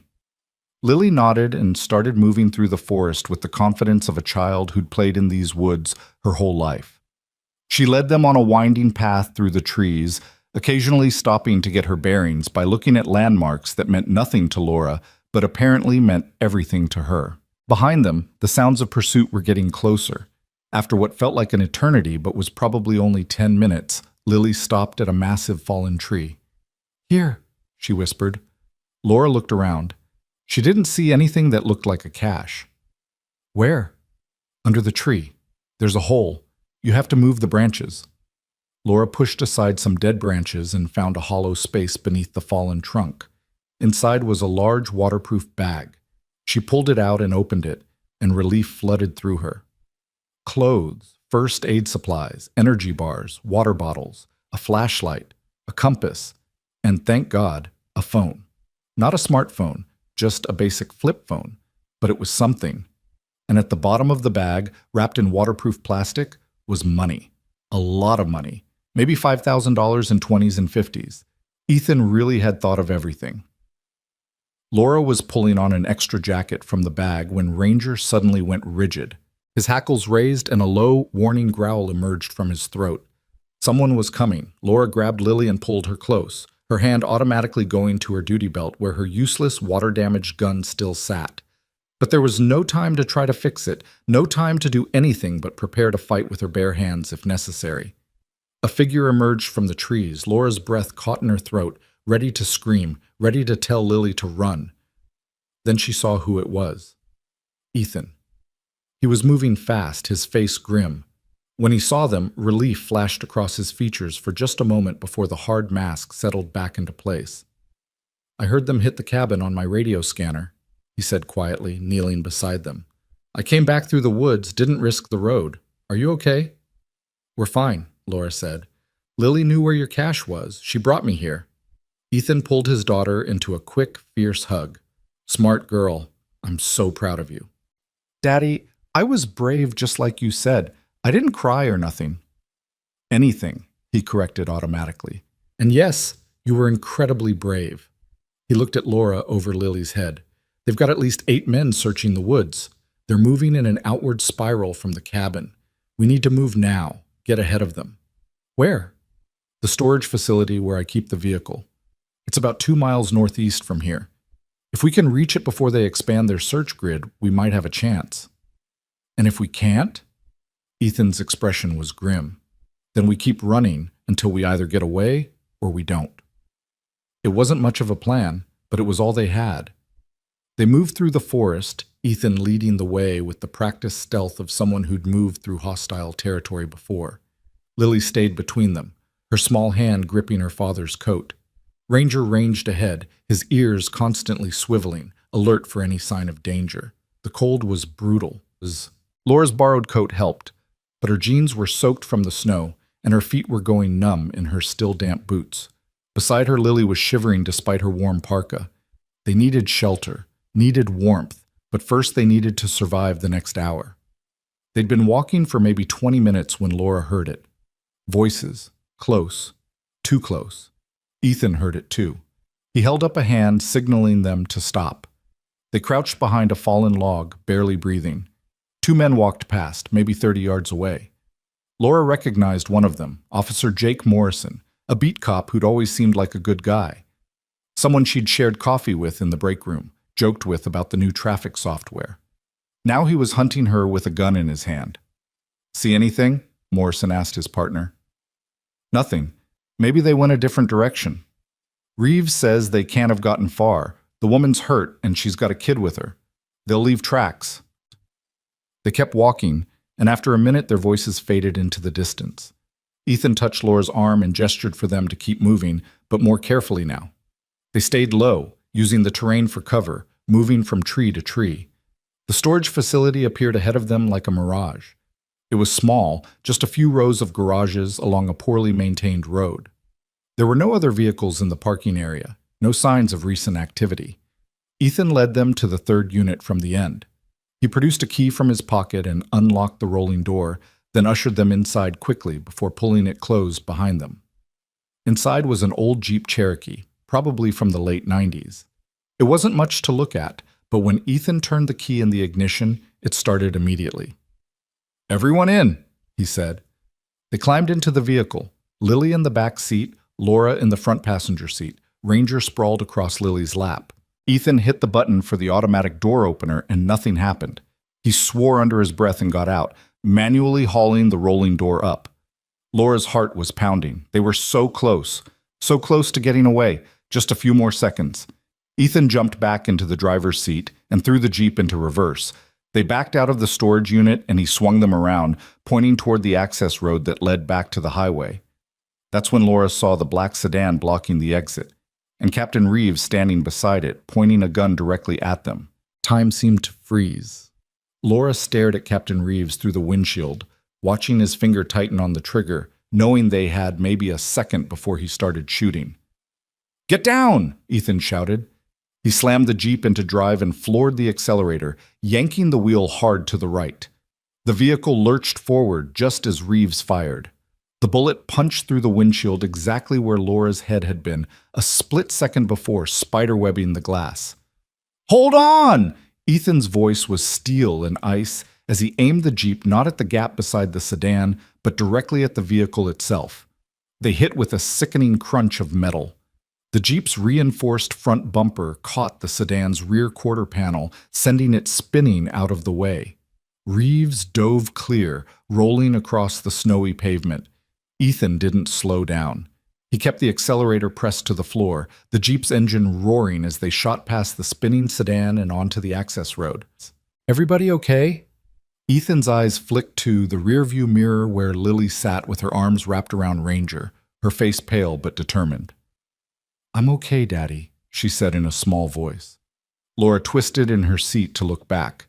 Reeves was already on his feet, shouting into a radio. The sedan had stalled out from the impact, but she could see other vehicles in the distance, converging on their position. "They're coming," she said. "I know." Ethan's knuckles were white on the steering wheel as he navigated the winding access road at speeds that were frankly suicidal in these conditions. The Jeep fishtailed around a curve, and he corrected smoothly, never lifting his foot from the accelerator. "How many cars did you see?" "At least 3, maybe more." "The highway's about 2 miles ahead. If we can reach it, we might be able to lose them in traffic." It was a slim hope. The rural highway that ran through this part of Frost Valley rarely had heavy traffic, especially in winter, but it was better than nothing. The Jeep's engine was straining, the speedometer climbing past 60 on a road that shouldn't be taken faster than 35. Trees blurred past on either side. The bullet hole in the windshield let in a constant stream of freezing air that made Laura's eyes water. Behind them, headlights appeared, multiple sets, closing fast. "They're gaining," Laura said. Ethan's jaw clenched, but he didn't respond. He was too focused on keeping them on the road, on navigating the treacherous curves at a speed that left no room for error. Lily was crying now, quiet sobs that she was trying to muffle against Ranger's fur. The dog stayed perfectly still, as if he understood that any movement might distract Ethan at a critical moment. Laura's hand went to her duty belt, to the waterlogged gun that she knew wouldn't fire. Useless. She was useless. A trained police officer, and she couldn't even defend a 7-year-old girl and her father. "There's a gun in the glove compartment," Ethan said, without taking his eyes off the road. "Glock 19, loaded, safety's on." Laura popped open the glove compartment and pulled out the weapon. It was exactly where he said it would be, exactly as he described it. She checked the magazine, chambered around, clicked off the safety. The familiar weight of a working firearm in her hand was oddly comforting. "If they try to force us off the road," Ethan said, "you return fire. Aim for the tires if you can.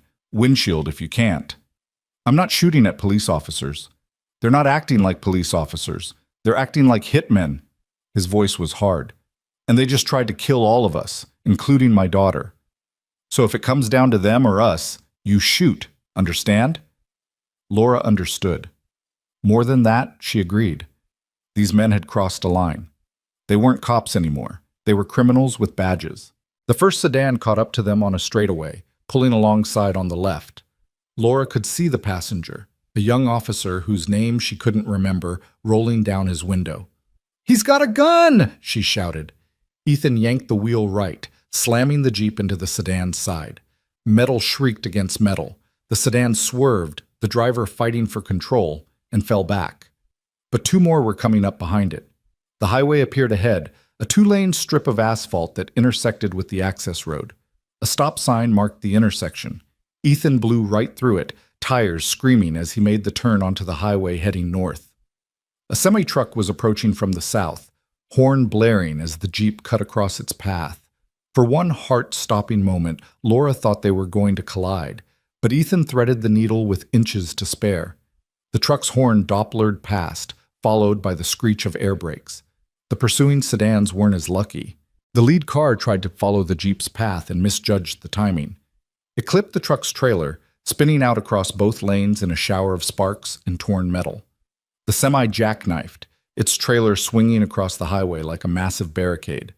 The second and third sedans slammed on their brakes, but the icy road gave them no traction. They plowed into the trailer one after another, the crashes echoing across the valley. Ethan kept driving. In the rearview mirror, Laura saw the carnage receding behind them. She didn't see anyone moving in the wrecked vehicles. "Oh, God," she whispered. "Ethan, we have to go back. They might be hurt." "They tried to kill us," he said flatly. "And if we go back, they'll finish the job. Or the ones who aren't hurt will arrest me and take Lily into custody while they figure out what to do with you.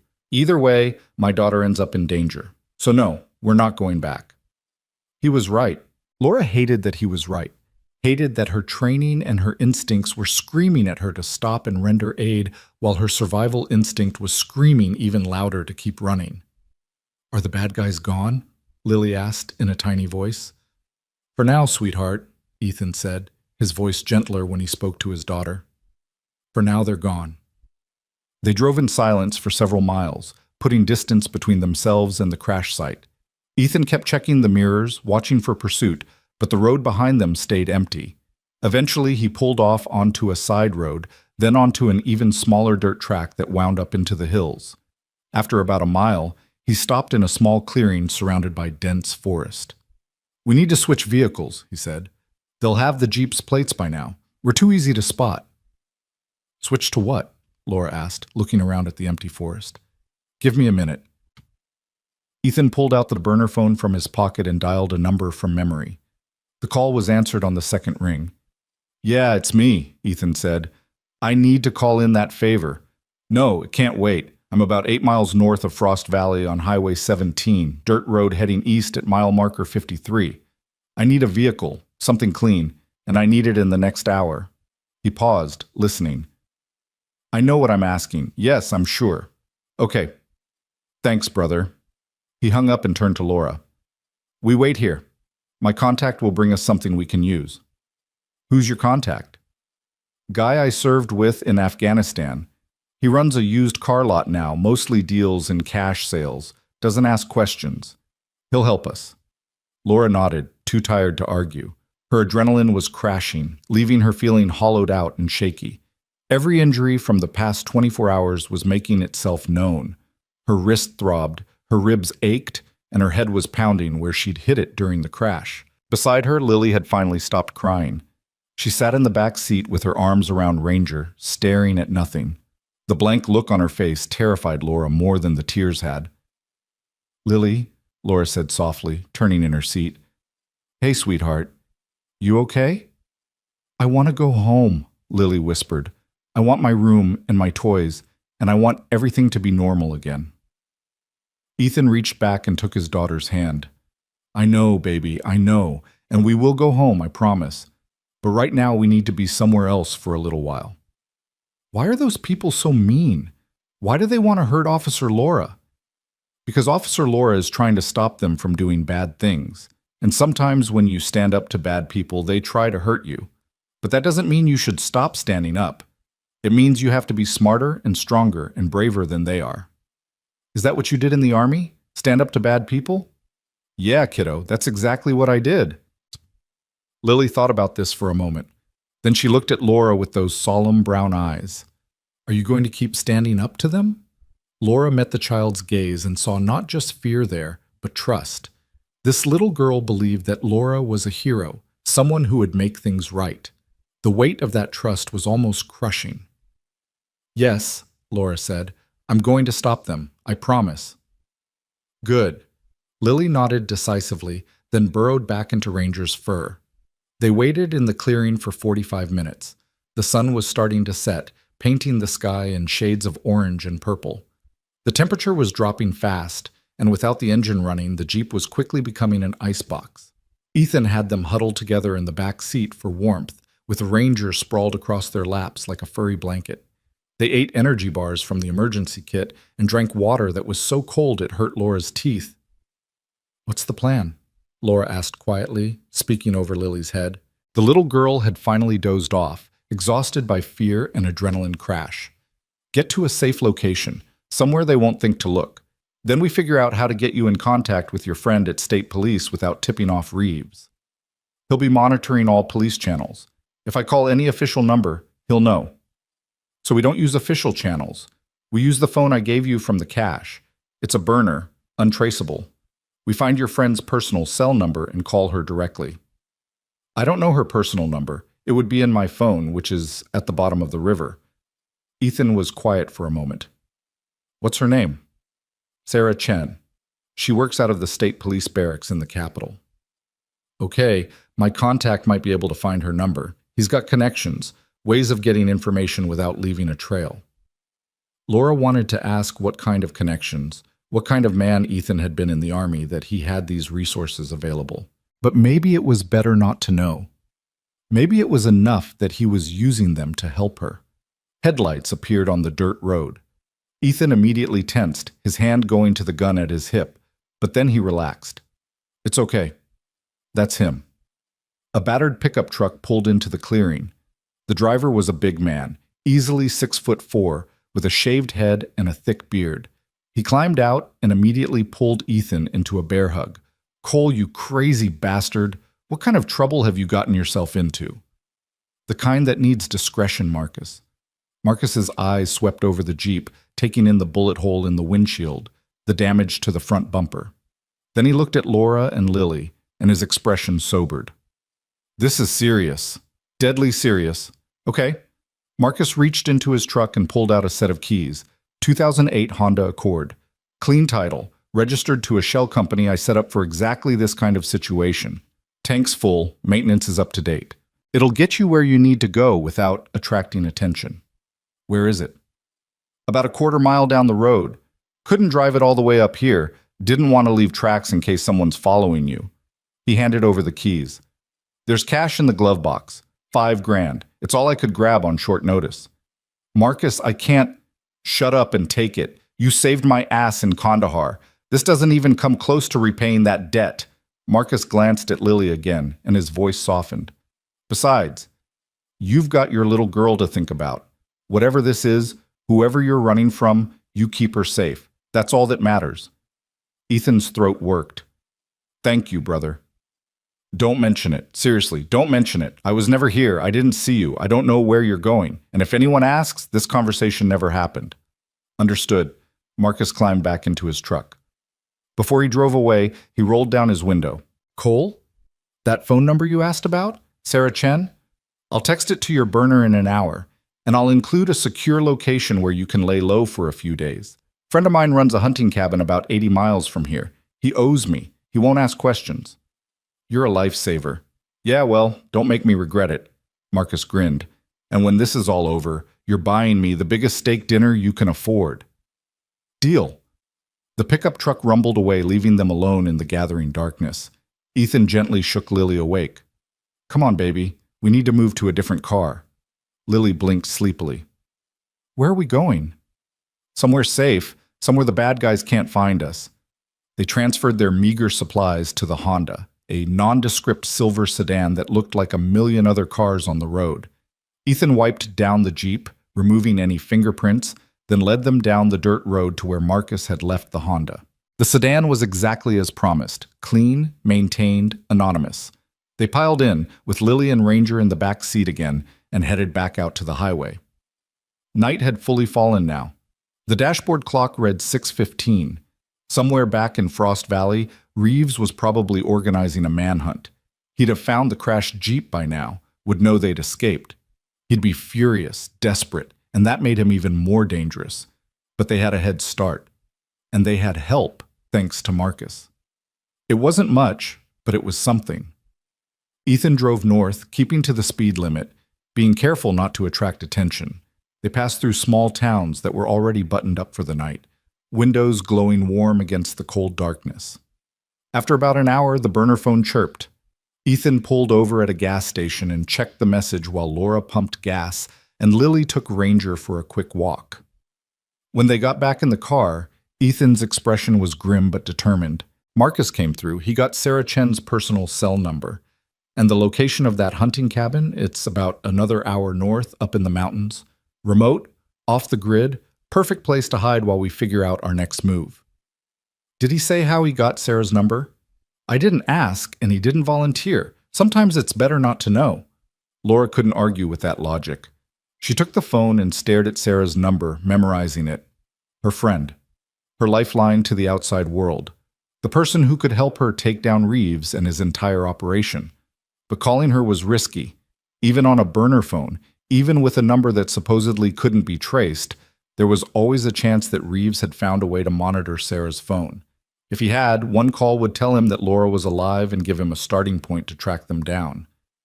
"We wait until we're at the cabin," Ethan said, reading her thoughts. "Make the call from there. If Reeves somehow traces it, at least we'll have a defensible position and an escape route planned." "You think of everything." "I try to." He pulled back onto the highway. "You should try to sleep. You look exhausted." Laura was exhausted. The adrenaline that had been keeping her going was completely gone now, leaving her feeling like she'd been wrung out and hung up to dry. Her injuries throbbed with every heartbeat, and her eyes felt like they had sand in them. But every time she closed her eyes, she saw Reeves pointing that gun at them, saw the sedan bearing down on them, saw Lily's terrified face reflected in the rearview mirror. "I don't think I can sleep," she said. "Then talk to me. Tell me about your friend Sarah. How do you know you can trust her?" Laura thought back to her academy days, to the young woman who'd been her roommate and her closest friend during those grueling months of training. "Sarah and I went through the academy together. We were roommates, study partners. We had each other's backs through every terrible thing the instructors threw at us. After graduation, we stayed in touch, even though we ended up in different departments. She's solid, Ethan. She's the kind of cop who actually gives a damn about doing the right thing. If anyone can help us, it's her." "And you're sure she's not connected to Reeves? Not part of his operation?" "Positive. Sarah works out of the state police barracks 2 hours from Frost Valley. There's no overlap between her jurisdiction and his. And I know her well enough to know she'd never be part of something like this. She's too straight arrow, too by the book." Ethan nodded slowly. "Okay, then we call her tomorrow. Give you time to rest, time to figure out exactly what you're going to say. We need to make sure that when we blow the whistle on this thing, we do it right. No mistakes, no second chances." "Agreed." They drove in silence for a while. In the back seat, Lily had fallen asleep again, curled up with her head on Ranger's flank. The dog's eyes were open, alert, watching the darkness outside the windows. "Thank you," Laura said quietly, "for everything you've done. For saving my life, for protecting me, for putting yourself and Lily in danger. I know I've said it before, but I need you to know how much it means." "You don't have to thank me." "Yes, I do. You could have left me in that river. You could have turned me away when I showed up at your cabin. You could have handed me over to Reeves when he came looking. But you didn't. You helped me even though it meant risking everything you have. Why?" Ethan was quiet for a long moment. When he finally spoke, his voice was soft, almost reluctant. "When Sarah died, when the cops gave up on finding who killed her, I felt helpless. Like the system that was supposed to protect us had failed. Like justice was just a word that didn't mean anything real." He glanced at her, then back at the road. "But you're trying to fight for justice even when your own department has turned against you. You're risking your life to do the right thing. That means something. That's worth helping." "I'm not a hero, Ethan. I'm just trying to survive." "You're trying to survive so you can bring down the people who are corrupting your department. That makes you a hero in my book." He smiled slightly. "Besides, Lily likes you, and she's a pretty good judge of character." Laura felt something warm unfurl in her chest. It wasn't gratitude exactly, or even friendship. It was something else, something she didn't have a name for. A connection forged in crisis, tempered by danger. The GPS on Ethan's phone directed them off the highway and onto progressively smaller roads. They climbed into the mountains, winding through dense forest, until finally the GPS announced they'd reached their destination. The hunting cabin was small and weathered, nestled in a clearing surrounded by pine trees. It looked abandoned, but when Ethan tried the door, it opened easily. Inside was basic but clean. A main room with a kitchenette and wood stove, 2 small bedrooms, a bathroom with a hand pump for water. "No electricity," Ethan observed, "but there's a generator out back. We'll run it sparingly, just for essentials. Don't want to attract attention with lights or noise." They carried their supplies inside and got the wood stove going. Within an hour, the cabin was warming up, becoming almost cozy. Ethan made sandwiches from supplies Marcus had left in the Honda, and they ate sitting around the wood stove. Lily was more animated now that they were inside and warm. She asked 1,000 questions about the cabin, about why there was no TV, about whether they could go exploring in the woods tomorrow. Ethan answered patiently, never once letting her see how worried he was. But Laura could see it in the tension in his shoulders, in the way his eyes kept drifting to the windows, checking for threats. He was running on fumes, just like she was. The only difference was he was used to it, trained to push through exhaustion and fear to focus on the mission. And right now, his mission was keeping his daughter safe. After dinner, Ethan set up sleeping arrangements. Lily, you take the bedroom on the left. Laura, you take the one on the right. I'll sleep out here in the main room. Keep watch. Dad, I'm scared, Lily said. Can I sleep with you? Of course, baby. He scooped her up and carried her to the bedroom, tucking her into the sleeping bag that Marcus had thoughtfully included with the supplies. Laura used the bathroom. The hand pump worked, though the water was shockingly cold, and then settled into her own sleeping bag. Every muscle in her body ached, and her injured wrist was throbbing again. She needed pain medication, needed rest, needed about 12 hours of uninterrupted sleep, but her mind wouldn't stop racing. Tomorrow she'd call Sarah. Tomorrow she'd start the process of taking down Reeves and his operation. Tomorrow she'd begin fighting back, if she survived that long. She must have dozed off despite her racing thoughts, because when she opened her eyes again, the cabin was dark and quiet. According to her watch, it was just past 3 in the morning. She could hear Ethan moving around in the main room, quietly, trying not to wake anyone, but Laura's cop instincts picked up on it immediately. She got up and padded to the doorway. Ethan was standing by the window, looking out at the moonlit forest. He'd pulled on his jacket and boots, and there was a rifle leaning against the wall beside him.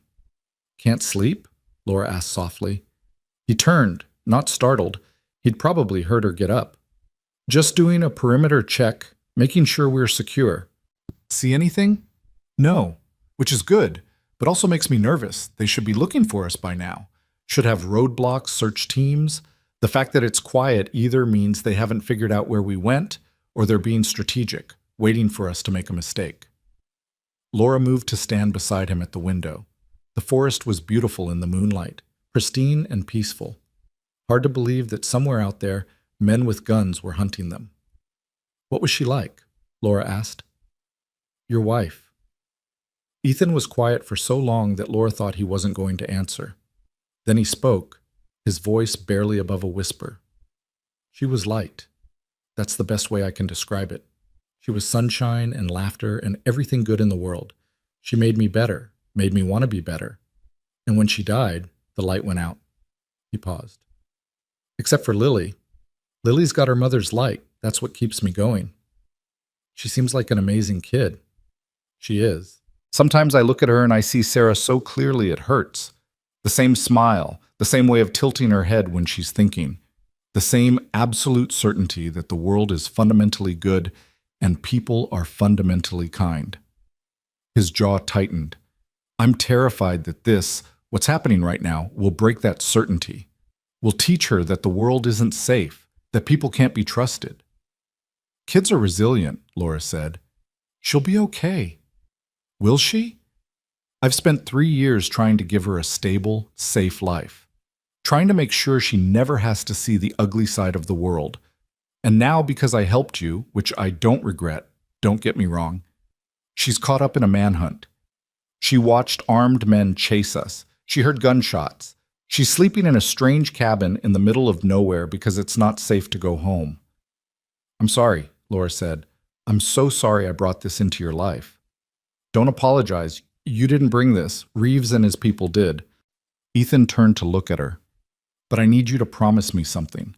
When this is over, when you've brought them down and justice has been served, you'll disappear from our lives. Lily's already getting attached to you. She thinks you're some kind of superhero. If you stick around, if you become a permanent fixture, and then something happens to you because of your job, it'll destroy her. She can't lose another person she cares about. The words hit Laura like a physical blow. Because somewhere in the back of her mind, she'd been imagining what might come after, had been thinking about these two people who'd risked everything for her, wondering if maybe they could be something more than temporary allies. Wondering if maybe, when the danger passed, there could be something here worth exploring. But Ethan was right. Lily couldn't afford to lose anyone else, and Laura's job was dangerous even on a good day. Getting involved with this family would be selfish, would put them at risk. Okay, she said quietly. When this is over, I'll disappear. You have my word. Ethan nodded, then turned back to the window. They stood in silence for a while, watching the moonlight on the snow. Finally, Laura went back to her room. But sleep didn't come easy. She lay in the darkness, listening to the wind in the trees, and tried not to think about what she was giving up before she even had a chance to have it. Morning came too soon. Laura woke to the smell of coffee and found Ethan already up, heating water on the wood stove. Lily was still asleep in the other bedroom, and Ranger was curled up outside her door like a furry guardian. Morning, Ethan said. Coffee? Please. He poured her a cup of instant coffee. It was terrible, but it was hot and caffeinated, so Laura wasn't complaining. They sat at the small table and Ethan pulled out the burner phone. Time to make the call, he said. You ready? Laura took a deep breath. Ready as I'll ever be. She dialed Sarah's number, and her heart pounded as the phone rang once, twice, 3 times. Please pick up, she thought. Please be there. Hello? Sarah's voice, cautious and questioning. She wouldn't recognize the number. Sarah, it's Laura. A long pause, then, Laura, oh my God, we thought you were dead. There was a report that you crashed your car, that you drowned in the river. Where are you? Are you okay? I'm alive, but I'm not okay. Sarah, I need your help. Everything I told you about the corruption in Frost Valley, it's worse than I thought. My captain tried to have me killed. He's got at least 12 officers working with him, maybe more. I have evidence, but it went down with my car. I need protection. I need to get this investigation to the FBI. I need... Laura, slow down. You're saying Captain Reeves tried to kill you? Yes. He ran me off the road. I barely escaped. And now he's hunting me, Sarah. He has people looking for me, and if they find me, I'm dead. Where are you right now? Laura hesitated. Something in Sarah's voice had changed, a subtle shift in tone that made Laura's instincts prickle. I can't tell you that yet, Laura said carefully. Not until I know it's safe. Laura, if you're in danger, I need to know where you are so I can send help. I can have state police there in minutes. No state police, not yet. I don't know who I can trust. You can trust me. Sarah's voice was urgent now.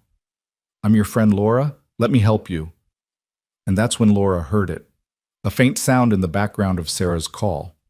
A voice, male, saying something indistinct. Sarah? Laura said slowly. Are you alone right now? Another pause, just a fraction too long. Yes, of course I'm alone. Laura's blood ran cold. Sarah was lying. There was someone with her, someone who was probably listening to every word of this conversation. Ethan had picked up on it too. His eyes met Laura's across the table, and he mouthed one word, hang up. But before Laura could end the call, Sarah spoke again. Laura, please, tell me where you are. Captain Reeves is here with me. He wants to help you. He says there's been a terrible misunderstanding. Laura felt like she'd been punched in the gut. Reeves was there. With Sarah. Which meant either Sarah had been working with him all along, or he'd gotten to her somehow, convinced her that Laura was the problem. A misunderstanding? Laura's voice came out hard, controlled. He tried to kill me, Sarah. He says you're confused, possibly suffering from hypothermia-related hallucinations. He says you crashed your car and wandered into the woods, that you're not thinking clearly. Sarah's voice was pleading now. He just wants to bring you in safely, get you medical attention. Please, Laura, trust me. Put him on, Laura said. A rustling sound, then Reeves' smooth voice filled her ear. Officer Bennett. Thank God you're alive. We've all been so worried about you. Cut the crap, Reeves. I know what you're doing. I know about the drug operation, about the corruption, and I'm going to bring you down. Laura, I understand you're frightened and confused right now, but you need to come in. We can sort all of this out at the station. So you can finish what you started? No thanks. I don't know what you think happened, but I assure you, I think you tried to murder me because I found evidence of your criminal enterprise. I think you have half the department on your payroll. And I think you're using my friend right now to try to locate me so you can send your thugs to finish the job." Reeves's voice dropped all pretense of concern. Now it was cold, hard, dangerous. "You're making a mistake, Bennett. You can't run forever, and everyone you involve in this, everyone who helps you, will pay the price. Is that what you want? More blood on your hands? The only blood will be on your hands when I bring you to justice." "Justice?" He laughed, a sound without humor. "You really think you can take me down? You have no evidence, no backup, no resources. You're alone, you're injured, and you're running out of places to hide. This ends one way, Bennett. With you in a body bag or in a cell, your choice. There's a third option you're not considering. And what's that?" "I win." Laura hung up. Her hands were shaking. Ethan gently took the phone from her and removed the battery, making it impossible to track. "He has Sarah," Laura said numbly. "My friend. The one person I thought I could trust. We don't know if she's working with him or if he coerced her somehow. It doesn't matter. Either way, she can't help us. We're on our own." Lily appeared in the doorway, rubbing sleep from her eyes. "What's wrong? Why do you look sad, Officer Laura?" Laura forced a smile. "Nothing's wrong, sweetheart. Just dealing with some grown-up stuff." But everything was wrong. Her one lifeline to legitimate law enforcement was compromised. Reeves knew she was alive, knew she was trying to fight back, and he'd made it clear that he'd hurt anyone who helped her, which meant Ethan and Lily were in even more danger than before. "We need to leave," Laura said. "Now, he'll be tracing that call, triangulating the cell tower. We've got maybe an hour before—" She was interrupted by the sound of vehicles approaching. Multiple vehicles, engines growling through the forest. They'd found them. Ethan moved with the speed of a man who'd trained for exactly this scenario. "Lily, grab your coat and boots. Right now. Don't ask questions." Laura was already at the window, peering through the gap in the curtains. 3 vehicles were coming up the mountain road, 2 black SUVs and a sedan. Moving fast, but not recklessly, like they knew exactly where they were going. How did they find us so quickly? Laura's mind raced through possibilities. "We pulled the battery from the phone." "Doesn't matter now." Ethan had his rifle in one hand and was shoving supplies into a backpack with the other. "The cabin backs up to National Forest. We go out the rear window, head into the trees. They'll have to follow on foot, which gives us an advantage. They'll have more people, more guns. But they don't know this terrain, and I do. Marcus and I used to hunt up here." He tossed Laura a heavy winter jacket from the closet. "Put this on. Lily, come here, baby." Lily emerged from the bedroom, her face pale but her jaw set with determination that was heartbreaking in someone so young. She was already wearing her pink parka and boots. Ranger stood beside her, hackles raised, a low growl rumbling in his chest. "Are we running again?" Lily asked. "Yeah, sweetheart, we're running again." Ethan knelt down to her level. "Remember the games we used to play in the woods?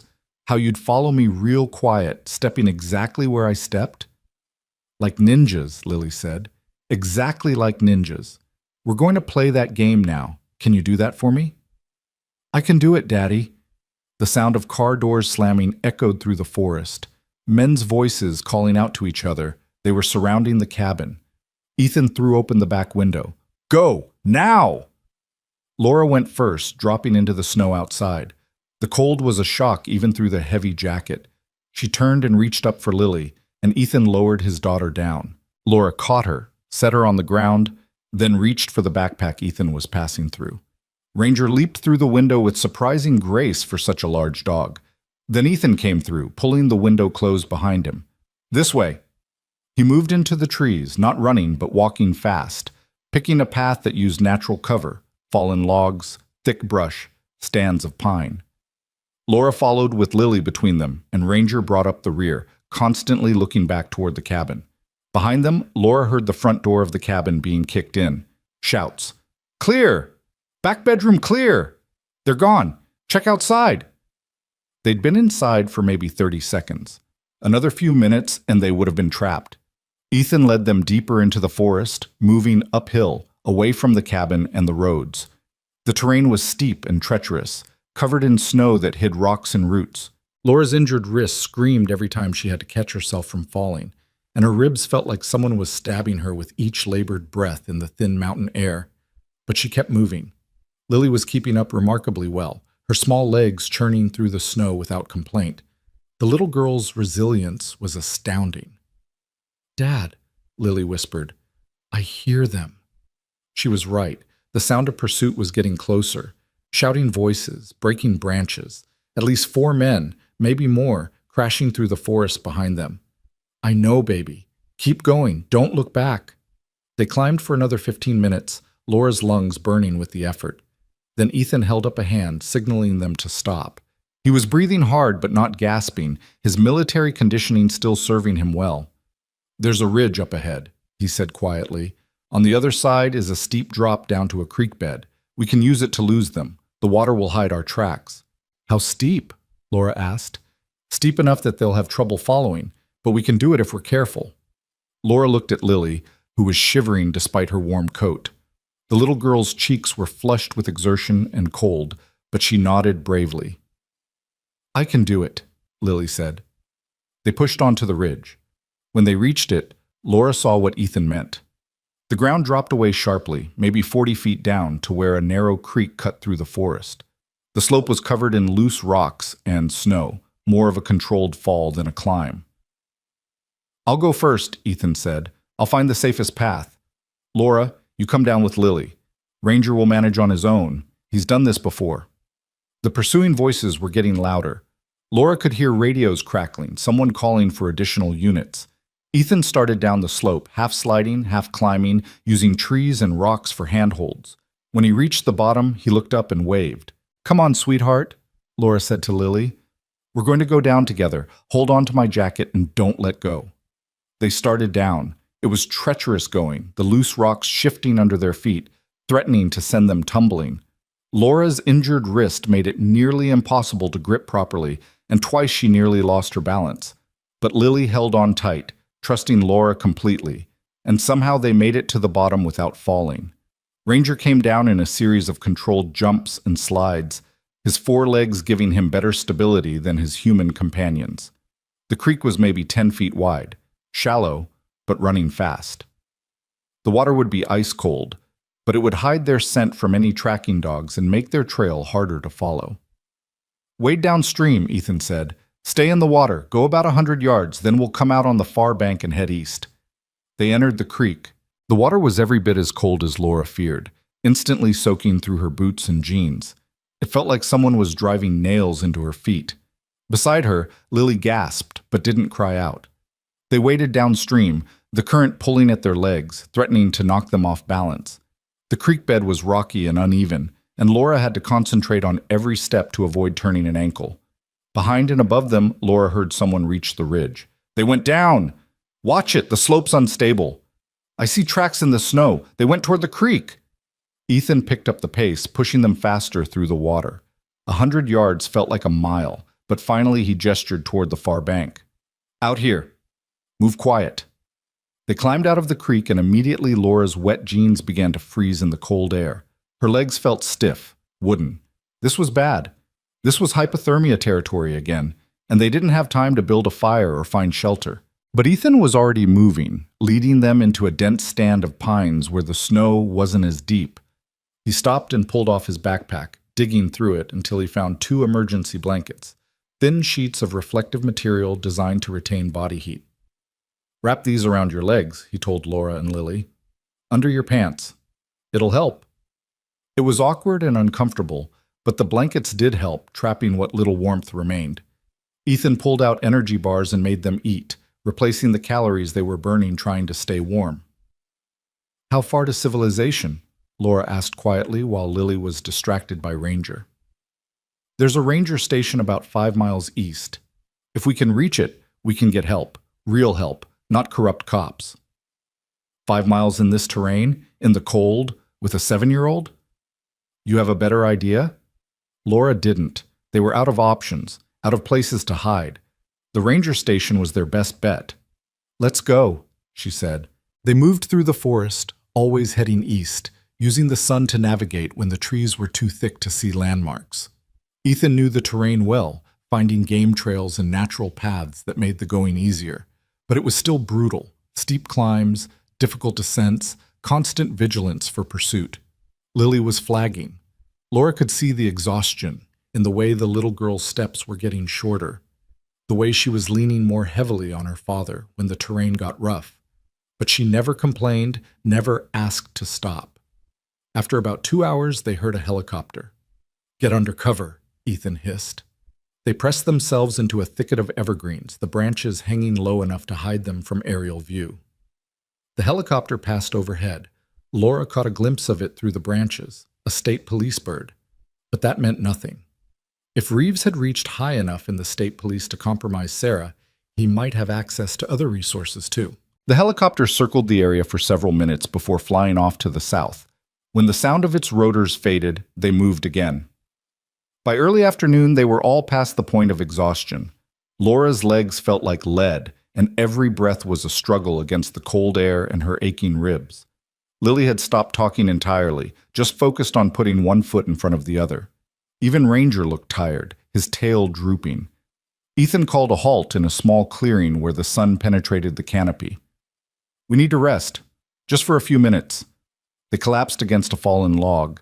Ethan pulled out the last of their food, some crackers and jerky that Marcus had included in the supplies, and divided it among them. It wasn't nearly enough, but it was something. "Daddy, I'm so tired," Lily said, her voice small. "I know, baby, but we're almost there. Just a couple more miles and we'll be safe." "You promise?" Ethan's face was anguished. Laura realized he was a man who never made promises he couldn't keep, and right now he couldn't guarantee their safety. Couldn't guarantee anything except that he'd fight with everything he had to protect his daughter.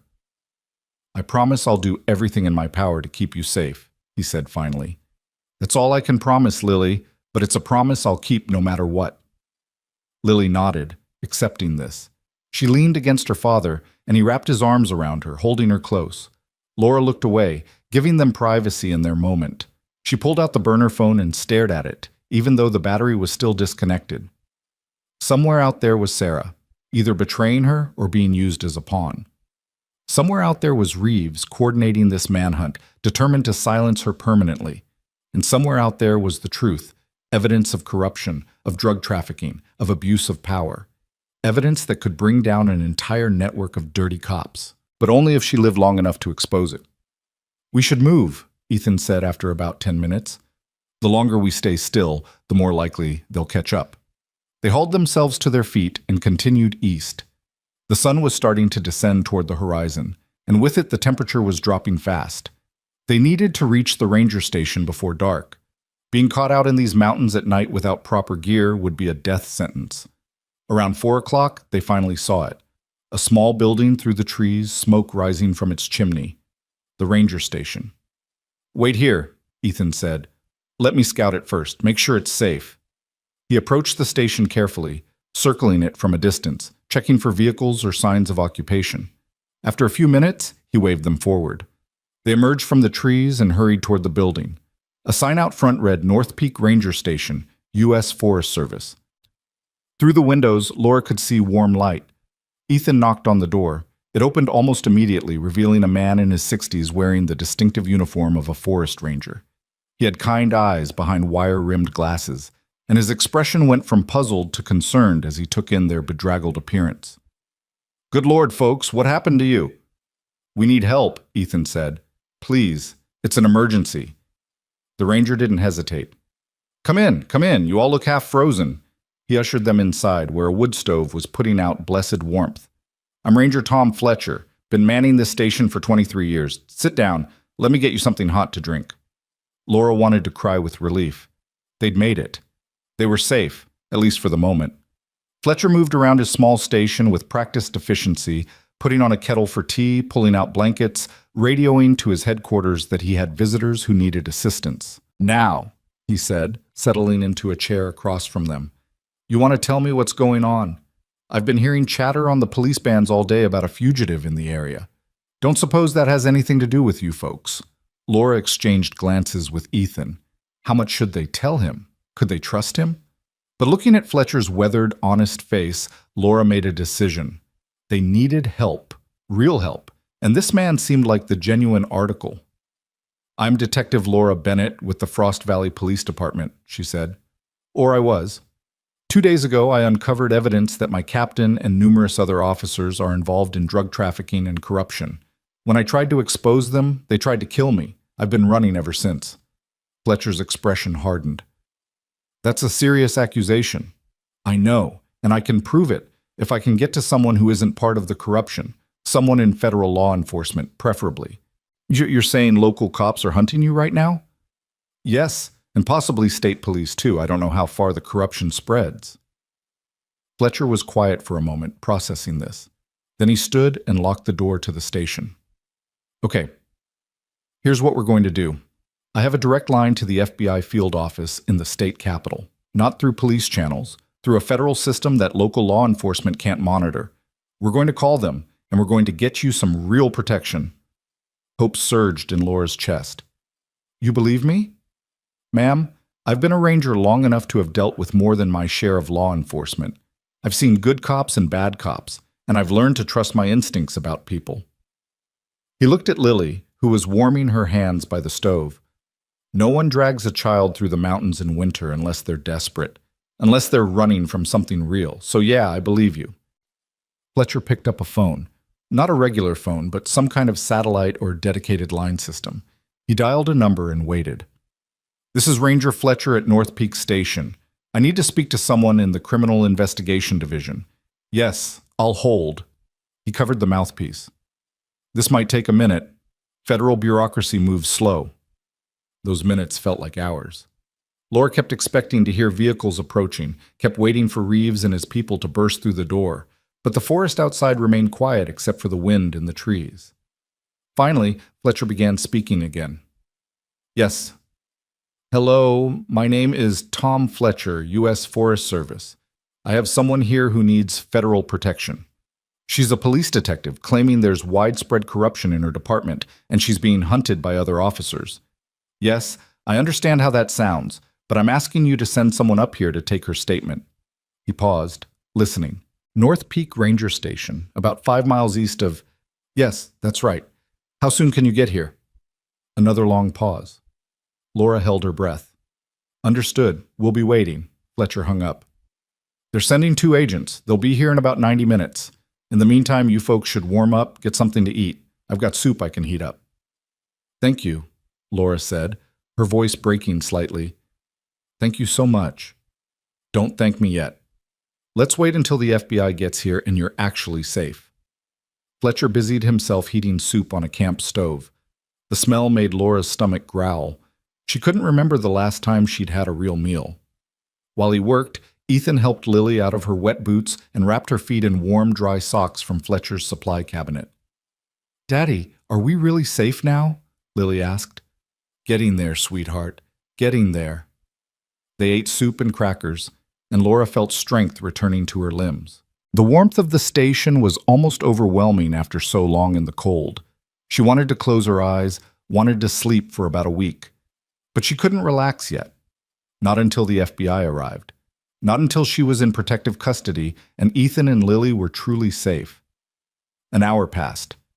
Fletcher made small talk, telling stories about his years as a ranger, the animals he'd encountered, the hikers he'd rescued from various predicaments.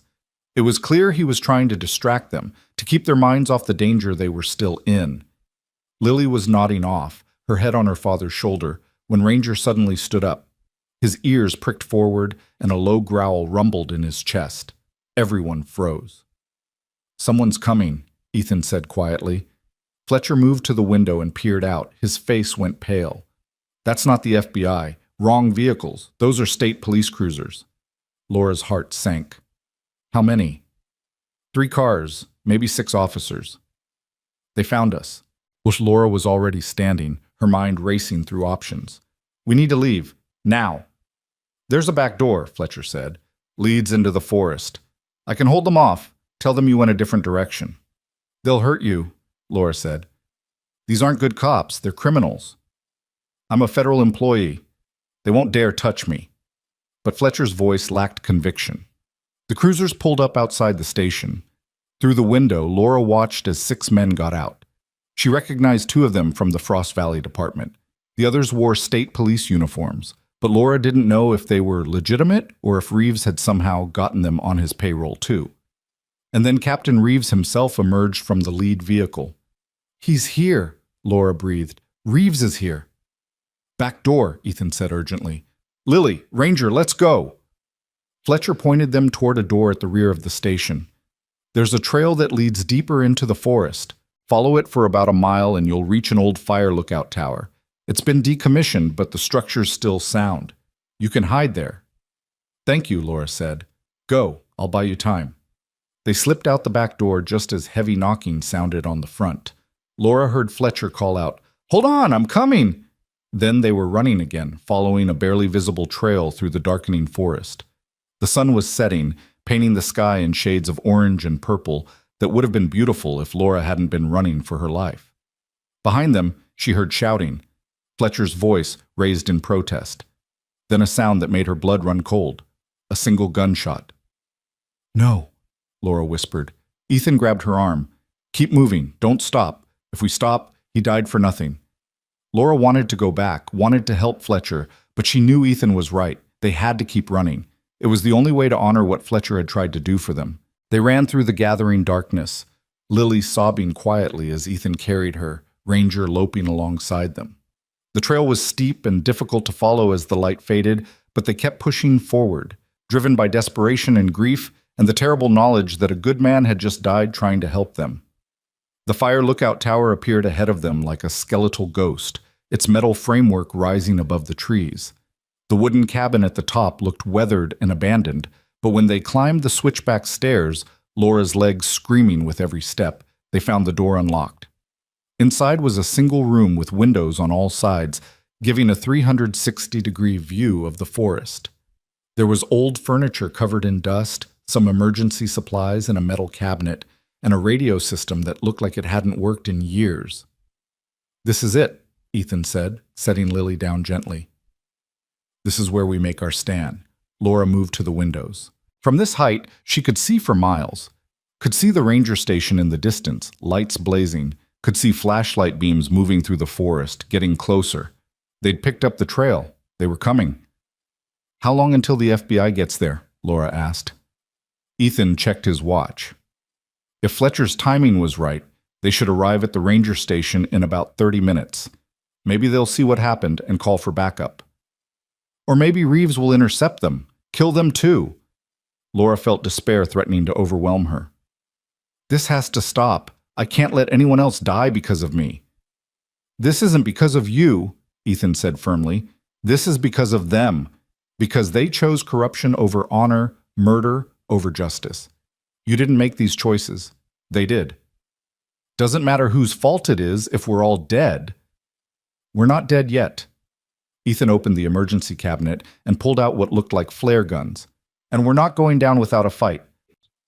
He handed Laura one of the flare guns, then started checking the other supplies. There were emergency blankets, first aid kits, water bottles, and surprisingly, a box of shotgun shells, but no shotgun. "Someone took the gun but left the ammo," Ethan muttered. "Figures." The flashlight beams were getting closer. Laura could hear voices now, calling out to each other, coordinating their search. They'd be at the tower in minutes. Ethan pulled Lily close. "Baby, I need you to hide. There's a storage closet over there.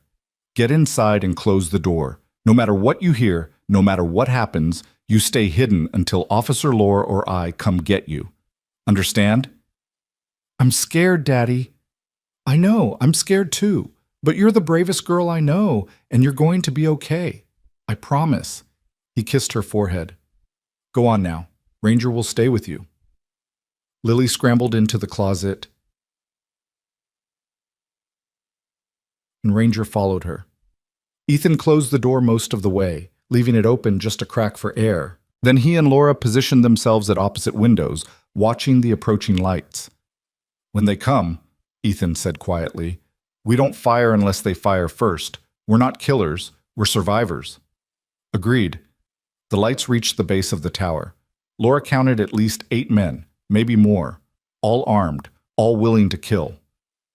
Captain Reeves' voice echoed up from below. "Bennett, I know you're up there. It's over. Come down and we can end this peacefully." "Peacefully?" Laura shouted back. "You shot Ranger Fletcher, a federal employee. You really think you can come back from that?" "Fletcher was unfortunate collateral damage. He shouldn't have gotten involved. Don't make the same mistake he did, Cole."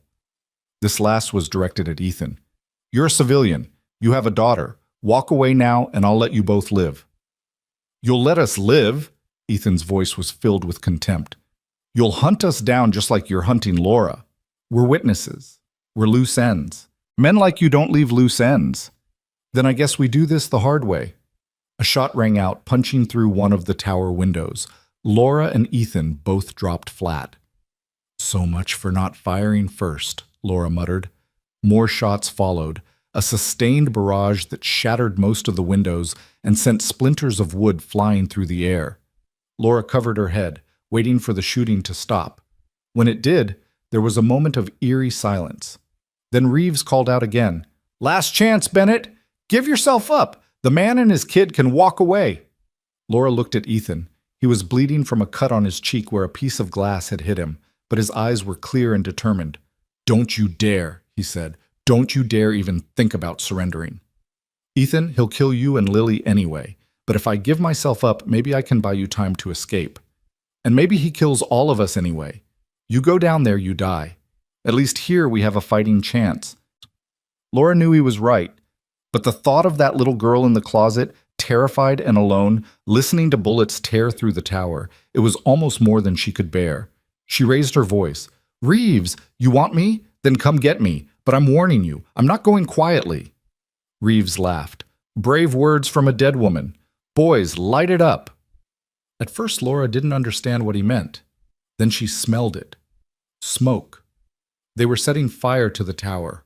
Horror washed over her. The old wooden structure would go up like kindling. They'd be burned alive if they stayed, picked off like fish in a barrel if they tried to escape down the stairs. "The flare gun," Laura said suddenly. "Give me the flare gun." "What are you—" "Trust me." Ethan tossed her the flare gun. Laura loaded it, moved to the window facing away from where Reeves and his men were positioned, and fired straight up into the darkening sky. The flare arced upward, a brilliant red star that would be visible for miles. Then she loaded the second flare and fired it too. "What are you doing?" Ethan asked. "Sending a signal. The FBI agents, if they're anywhere in the area, they'll see that. They'll come investigate. And if they don't, then we die. But at least we tried." The smoke was getting thicker now. Flames were beginning to lick up the sides of the tower. Heat was building in the small cabin. "We can't stay here," Ethan said. "The closet," Laura realized. "Get Lily out of the closet." Ethan yanked open the closet door. Lily tumbled out, coughing, Ranger right behind her. The smoke was worse near the floor, where they'd been hiding. "We have to go down," Laura said. "We'll have to fight our way through them." "Against 8 armed men? We'll never make it." "You have a better idea?" Before Ethan could answer, they heard new sounds from below, shouting, gunfire, but not directed at the tower. And then a voice amplified through a megaphone. "FBI, drop your weapons. You are surrounded." Laura's heart leapt. They'd seen the flares. The FBI had come. The firefight below lasted maybe 2 minutes, though it felt like forever. When it ended, the night was filled with the sounds of sirens and the rotating flash of emergency lights. A voice called up to the tower. "This is Special Agent Rodriguez, FBI. Is anyone up there?" "Yes," Laura shouted. 3 people and a dog. The tower's on fire. We need to get down." "We're sending someone up. Hold tight." 2 FBI agents in tactical gear climbed the tower stairs, moving fast despite the heat and smoke. They helped Laura, Ethan, Lily, and Ranger down, covering them as they descended through the smoke and flames. At the bottom, Laura saw Reeves on his knees, hands cuffed behind his back, surrounded by FBI agents. His face was a mask of fury. When he saw Laura, he lunged toward her, but agents held him back. "This isn't over," he screamed. "You think you've won? You think this is over?" Special Agent Rodriguez, a woman in her 40s with iron gray hair and sharp eyes, stepped between them. "It's over, Captain Reeves. We've been investigating your organization for 6 months. Detective Bennett's attempted murder was the break we needed. We have enough evidence to bring down your entire network." Laura stared at her. You've been investigating, but how? We had an undercover agent in your department, Officer Webb, Marcus Webb, Laura's partner, the man who'd worked cases with her, shared coffee with her. He'd been FBI all along. But I thought, you were never really in danger from us, Rodriguez said. Webb was keeping tabs on you, making sure Reeves didn't succeed in silencing you. When you went into the river, he reported it immediately. We've been tracking the search parties ever since, gathering evidence, documenting every crime they committed while hunting you. The murder of Ranger Fletcher was the final piece we needed to make federal charges stick. Laura's legs gave out. She sat down hard in the snow, overwhelmed by the enormity of what Rodriguez was saying. It was over. It was really over. Ethan sat down beside her, Lily in his arms. The little girl was crying, but they were tears of relief now, rather than fear. Is it really over, Daddy? Lily asked. Are the bad guys really caught? Yeah, sweetheart. They're caught. Officer Laura won. Lily looked at Laura with those big brown eyes. You're a real hero, just like I said. Laura didn't feel like a hero. She felt exhausted, traumatized, and grateful to be alive. But looking at this child who'd been through so much and still believed in heroes, she managed to smile. We all are, she said. Your dad, you, even Ranger. We're all heroes. The FBI agents processed the scene, taking statements, photographing evidence, loading Reeves and his accomplices into vehicles for transport. Paramedics arrived and checked everyone over. Laura's wrist was indeed sprained and needed proper treatment. Lily had minor frostbite on her toes, and Ethan had cuts and bruises that needed cleaning. But they were alive. Against all odds, they'd survived. As dawn broke over the mountains, painting the sky in shades of pink and gold, Laura sat in the back of an ambulance and watched FBI agents swarm over the scene. It was really over. The nightmare had ended. Agent Rodriguez approached her. We'll need you to come to the field office, give a full statement, but first get some rest. You've earned it. What happens now? To Reeves, to the others? Federal charges, conspiracy, drug trafficking, attempted murder, murder of a federal employee. They're going away for a very long time, Detective Bennett, thanks to you. Laura shook her head. Not just me. Ethan Cole and his daughter, they saved my life. Multiple times. They deserve recognition. They'll get it, I promise you that. Rodriguez squeezed Laura's shoulder. You did good, Detective. You stood up when it would have been easier to look the other way. The Bureau needs more cops like you. As the agent walked away, Ethan appeared at Laura's side. Someone had given him a blanket and a cup of coffee, and he looked marginally less like death warmed over. So, he said, FBI investigation. Your partner was undercover. We were never really as alone as we thought. Apparently not. Doesn't change what we went through, doesn't make it less real. No, Laura agreed. It doesn't. They sat in comfortable silence for a while, watching the sun rise. Finally, Ethan spoke again. When this is all settled, when you've given your statements and the trials are over, what will you do? Laura thought about his question, thought about going back to Frost Valley, to the department that had tried to kill her, thought about the memories that would haunt every street corner. I don't know, she admitted. Maybe transfer to another department. Maybe take some time off and figure out what comes next. You? Go home. Try to give Lily some semblance of normal life again. Hope she doesn't need too much therapy. Laura smiled sadly. She's lucky to have you as a father. I'm lucky to have her as a daughter. More silence. Then Laura remembered what Ethan had said in the cabin about her needing to disappear from their lives once this was over, about Lily not being able to afford to lose anyone else she cared about. I should go, Laura said, starting to stand. Give my statement. Start figuring out my next steps. Ethan caught her hand. Laura, wait. She looked down at him, and the expression on his face made her breath catch. What I said before, he said quietly, about you disappearing from our lives. I was scared. Scared of losing someone else, scared of Lily getting hurt. But watching you these past few days, seeing your courage, your determination to do the right thing no matter the cost. He paused. Maybe I was wrong. Maybe the risk is worth it. Ethan, I'm not saying I have answers. I'm not saying I know what comes next for any of us. But I am saying maybe we don't have to disappear from each other's lives. Maybe we deserve a chance to see what we could be when we're not running for our lives. Laura's heart was pounding. Are you sure? Really sure? No, he admitted. But I'm willing to find out if you are. Laura thought about Lily's face, about Ranger's steady presence, about this man who'd risked everything to save her. Thought about the connection they'd forged in crisis and whether it could survive in the real world. Yeah, she said finally. I'm willing to find out. Ethan smiled, a real smile, the first she'd seen from him. It transformed his face, made him look younger, less burdened. From inside an ambulance, Lily's voice called out, "Dad, Officer Laura, come look! They're giving Ranger a medal for being brave." Laura and Ethan looked at each other and laughed. Whatever came next, whatever challenges they'd face, at least they'd face them together. That was enough. For now, it was more than enough. They walked toward the ambulance hand in hand, ready to begin whatever came next. The ceremony honoring Ranger took place right there in the mountains, with FBI agents and paramedics gathered around the German Shepherd, who sat proudly while a temporary badge was pinned to his collar. It was impromptu and unconventional, but Agent Rodriguez insisted that heroism deserved immediate recognition, not bureaucratic delays. Lily clapped so hard her small hands turned red, and even the hardened federal agent smiled as Ranger accepted his honor with a dignity that suggested he understood exactly what was happening. "He's officially a hero now," Lily announced to anyone who would listen. "My dog is a real police dog hero." "He always was," Ethan said, ruffling his daughter's hair. "We just made it official."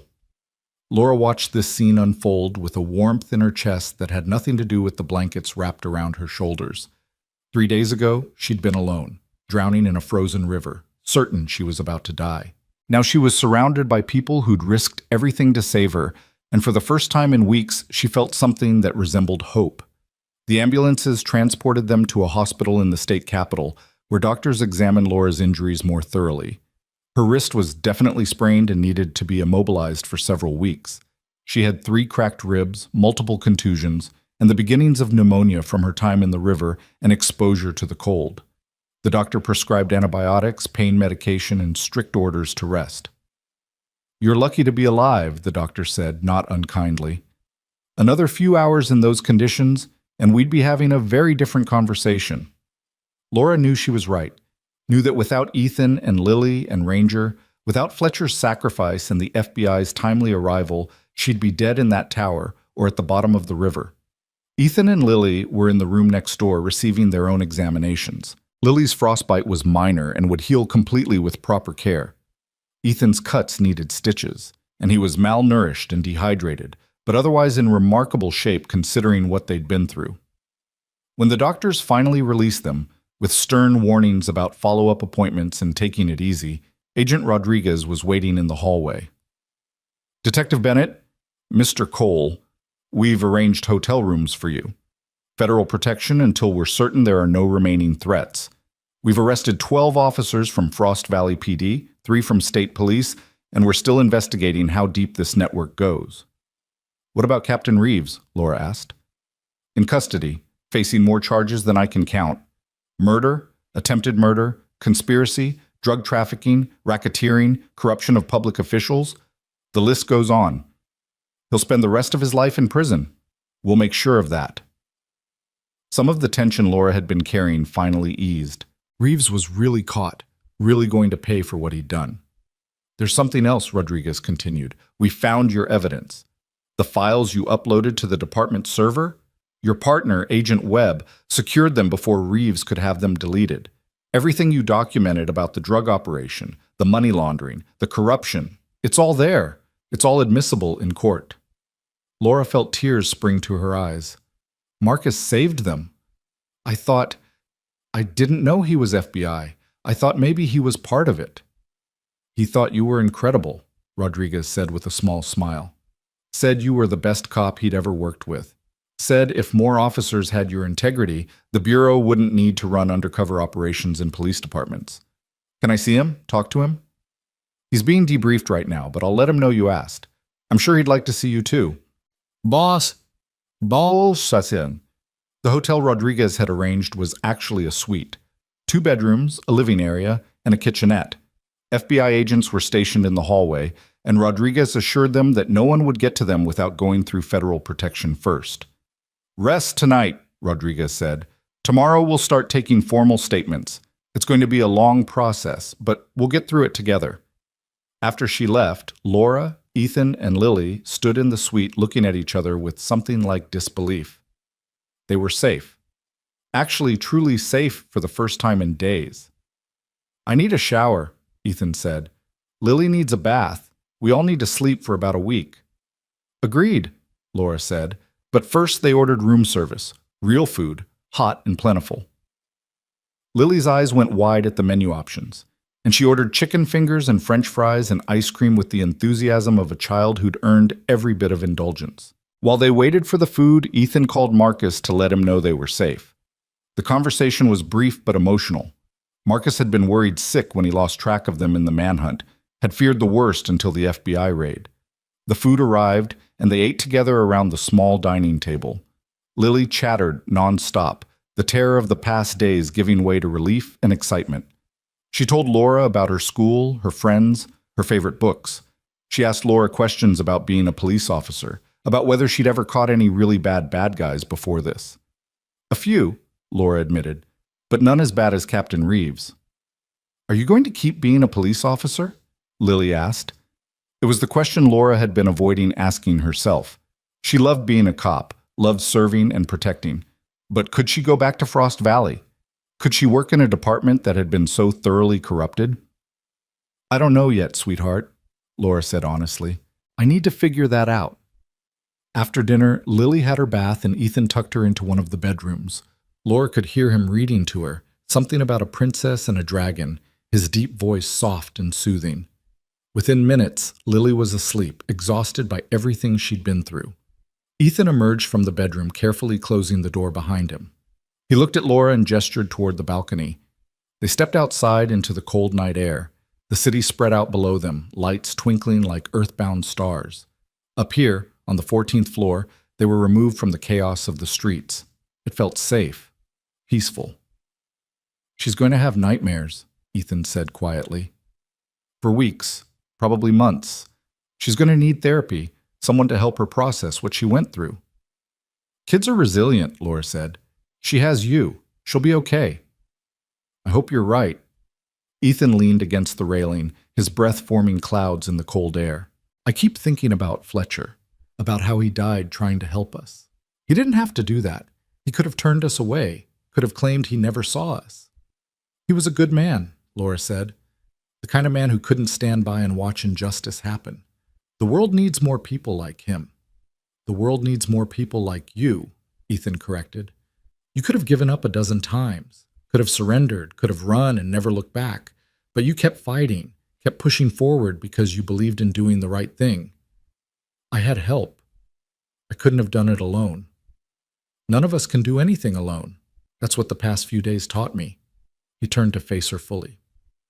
"Laura, I meant what I said earlier about giving this, whatever this is between us, a chance, but I need you to understand what you'd be getting into." "What do you mean?" "I'm a single father with a traumatized 7-year-old daughter. I have nightmares from my time in Afghanistan. I live in a remote cabin in the mountains because I don't trust easily, and I like my space. I'm not an easy person to be with, and Lily has to come first, always."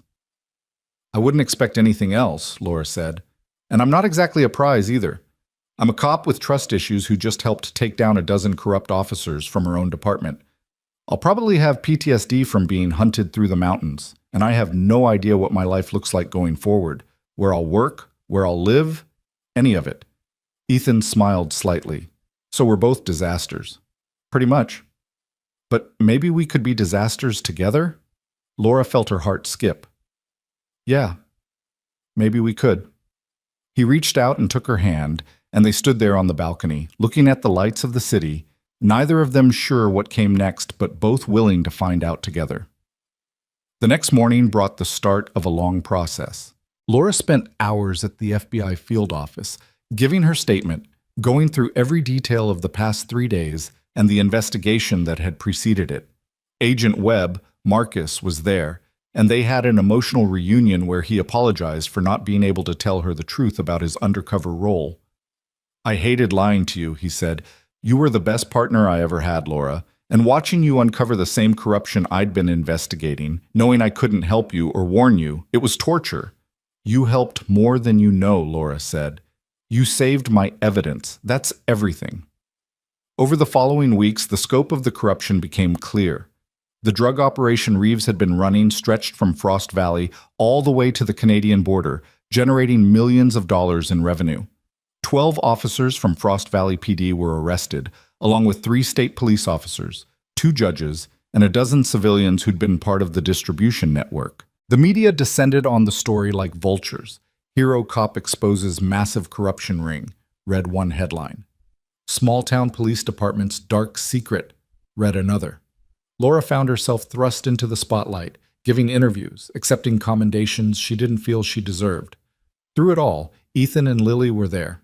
They stayed in the city for the first month, with the FBI footing the bill for their hotel while Laura recovered and gave testimony. Lily started seeing a child psychologist who specialized in trauma, and slowly the nightmares began to fade. She made friends with the children of other FBI agents, and her natural resilience began to assert itself. Ethan was quieter about his own struggles, but Laura saw the signs, the way he startled at loud noises, the way he checked and rechecked the locks on the hotel room door, the way his hand would drift to his hip where his gun would have been. They were all carrying scars from what they'd been through, but they were carrying them together. 2 months after that night in the mountains, Laura had a decision to make. The Frost Valley Police Department, what remained of it after the arrests, offered her a promotion to captain. They wanted her to help rebuild, to restore trust in a department that had been thoroughly compromised. It was tempting, it was vindication, it was everything she'd worked toward, but it also meant going back to a place filled with painful memories, meant working in a building where corrupt officers had planned her murder, meant driving past the river where she'd nearly drowned. She turned it down. Instead, she accepted a position with the state police, working in their internal affairs division. It was a job that would let her do what she did best: rooting out corruption, holding bad cops accountable, fighting for integrity in law enforcement. And it was based in the state capital, just 2 hours from Frost Valley. Just 2 hours from Ethan and Lily. They'd returned to their cabin a month earlier, once the FBI was satisfied there were no remaining threats. Laura had visited twice, and each time felt more like coming home than returning to her own empty apartment ever had. On a Saturday afternoon in early spring, almost exactly 4 months after that night in the frozen river, Laura drove up the mountain to the cabin. The snow was melting, revealing green underneath, and birds were singing in the trees. The access road was muddy but passable, and when she pulled up to the cabin, Lily came running out to meet her.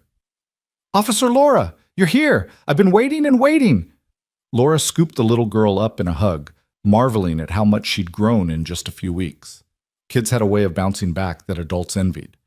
Ethan appeared in the doorway, and Laura's breath caught. He was smiling, a real genuine smile that made her heart flutter. "Hey," he said. "Hey yourself." They'd been talking every day, video calls and text messages and long phone conversations late at night. They'd been taking it slow, building a foundation of friendship before rushing into anything else, but the connection was there, undeniable and growing stronger. "I made lunch," Ethan said. "Nothing fancy, just sandwiches, but we can eat outside. The weather's finally nice enough." They ate on the porch, with Ranger sprawled at their feet and Lily talking a mile a minute about everything and nothing. After lunch, Lily wanted to show Laura the fort she'd built in the woods, and they spent an hour exploring while Ethan cleaned up. When they returned, Ethan suggested a walk, just the two of them. Lily was happy to stay behind with Ranger and her art supplies, drawing pictures of all the adventures they'd had. Ethan led Laura down a familiar path, the one that led to the river, the same river where this had all started, where Laura had nearly died and Ranger had saved her life. But it looked different now. The ice was gone, replaced by rushing water that sparkled in the sunlight. The banks were lined with early wildflowers, and the air smelled like pine and earth and new beginnings. They walked to the spot where Ethan had pulled Laura from the water.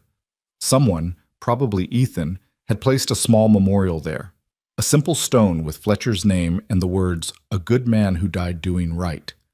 Laura touched the stone gently. He deserved better. He got what he wanted, Ethan said. He helped save someone who needed saving. He stood up to injustice. That's not a bad way to be remembered.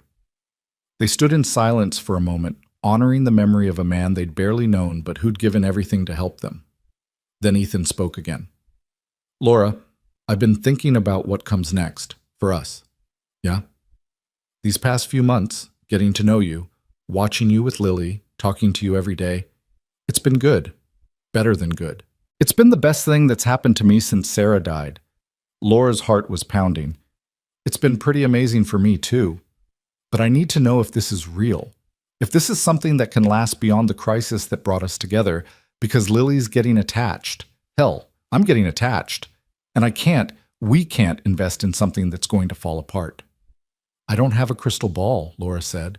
I can't promise we'll never fight or struggle or face hard times, but I can promise that I'm all in, that whatever challenges come, I want to face them with you and Lily, if you'll have me. Ethan turned to face her fully, and his eyes were bright with emotion. Laura Bennett, you are the bravest, most stubborn, most incredible person I've ever met. You drove into a frozen river and came out fighting. You never gave up, never quit, even when it would have been easier to surrender. And somehow, impossibly, you ended up in my life. Are you complaining? Hell no. I'm thanking whatever force in the universe brought you to my door that night. He reached into his pocket and pulled out something small. I know it's fast. I know we're probably crazy. But life's too short and too uncertain to waste time being cautious. He opened his hand, revealing a simple silver ring with a small diamond. Laura stopped breathing. This was Sarah's, Ethan said quietly. She would have liked you. She would have wanted Lily to have a mother who was brave and kind and strong. And I hope, she'd be happy that I found someone who makes me believe in second chances. Ethan, I'm not asking you to marry me tomorrow. I'm asking if you'll consider it, if you'll think about building a life with us. Taking your time, no pressure, but knowing that when you're ready, this is here. We're here. Laura felt tears streaming down her face. Happy tears this time, not tears of fear or grief or exhaustion. Yes, she said. Yes, I'll think about it. And yes, I want to build a life with you and Lily. And yes to everything. Ethan laughed and pulled her into his arms, and they stood there by the river where this had all begun, holding each other while the water rushed past and the sun warmed their faces.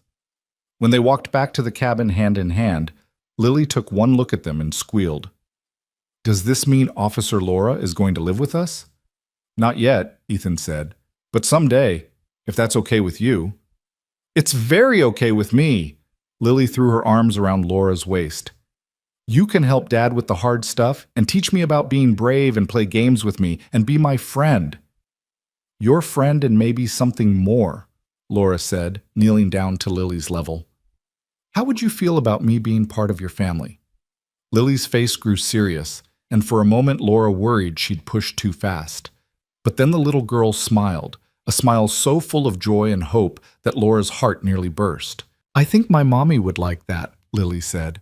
I think she'd be happy that Daddy found someone nice, and I think she'd want me to have someone to help take care of me and love me. So, yes, I want you to be part of our family.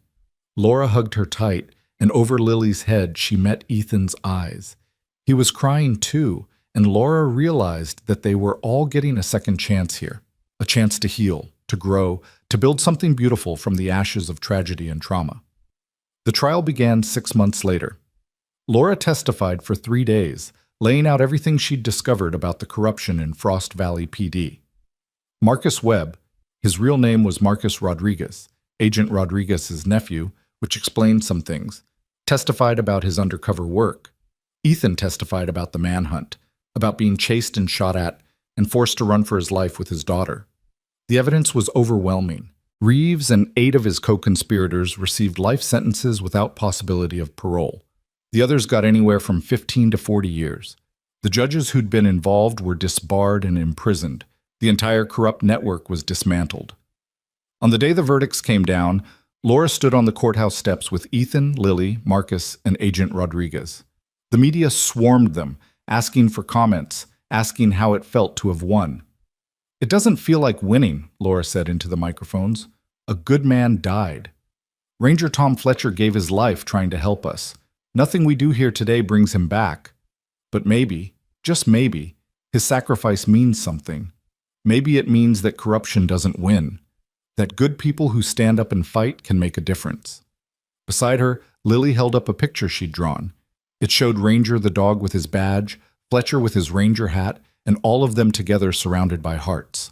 "My dad says heroes are people who do the right thing even when it's scary," Lily said into the cameras with the unself-conscious confidence of a child. "Officer Laura is a hero, my dad is a hero, Ranger Tom was a hero, and my dog Ranger is a hero too, and heroes always win in the end." The clip of Lily's statement went viral. Within days, it had been viewed millions of times. People across the country were inspired by this little girl's simple faith in justice and goodness. A foundation was established in Fletcher's name to support families of federal employees killed in the line of duty. Ranger received formal recognition from the state police and became something of a celebrity, though he remained as humble and steadfast as always. Laura, Ethan, and Lily slowly built their life together. Laura kept her apartment in the city during the week for work, but every weekend she drove up the mountain to the cabin. She helped with homework, played in the woods, learned to braid hair properly, so Ethan didn't have to struggle with it anymore. Slowly, carefully, they became a family.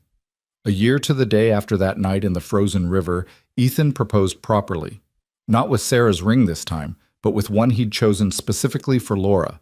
A band of silver inscribed with coordinates, the coordinates of the spot on the river where Ranger had pulled her from the water. "Because that's where our story began," he said. "That's where everything changed." Laura said yes without hesitation. They were married 3 months later in a simple ceremony by that same river, with Lily as the flower girl and Ranger as the ring bearer. Marcus was Ethan's best man, and Agent Rodriguez stood up for Laura.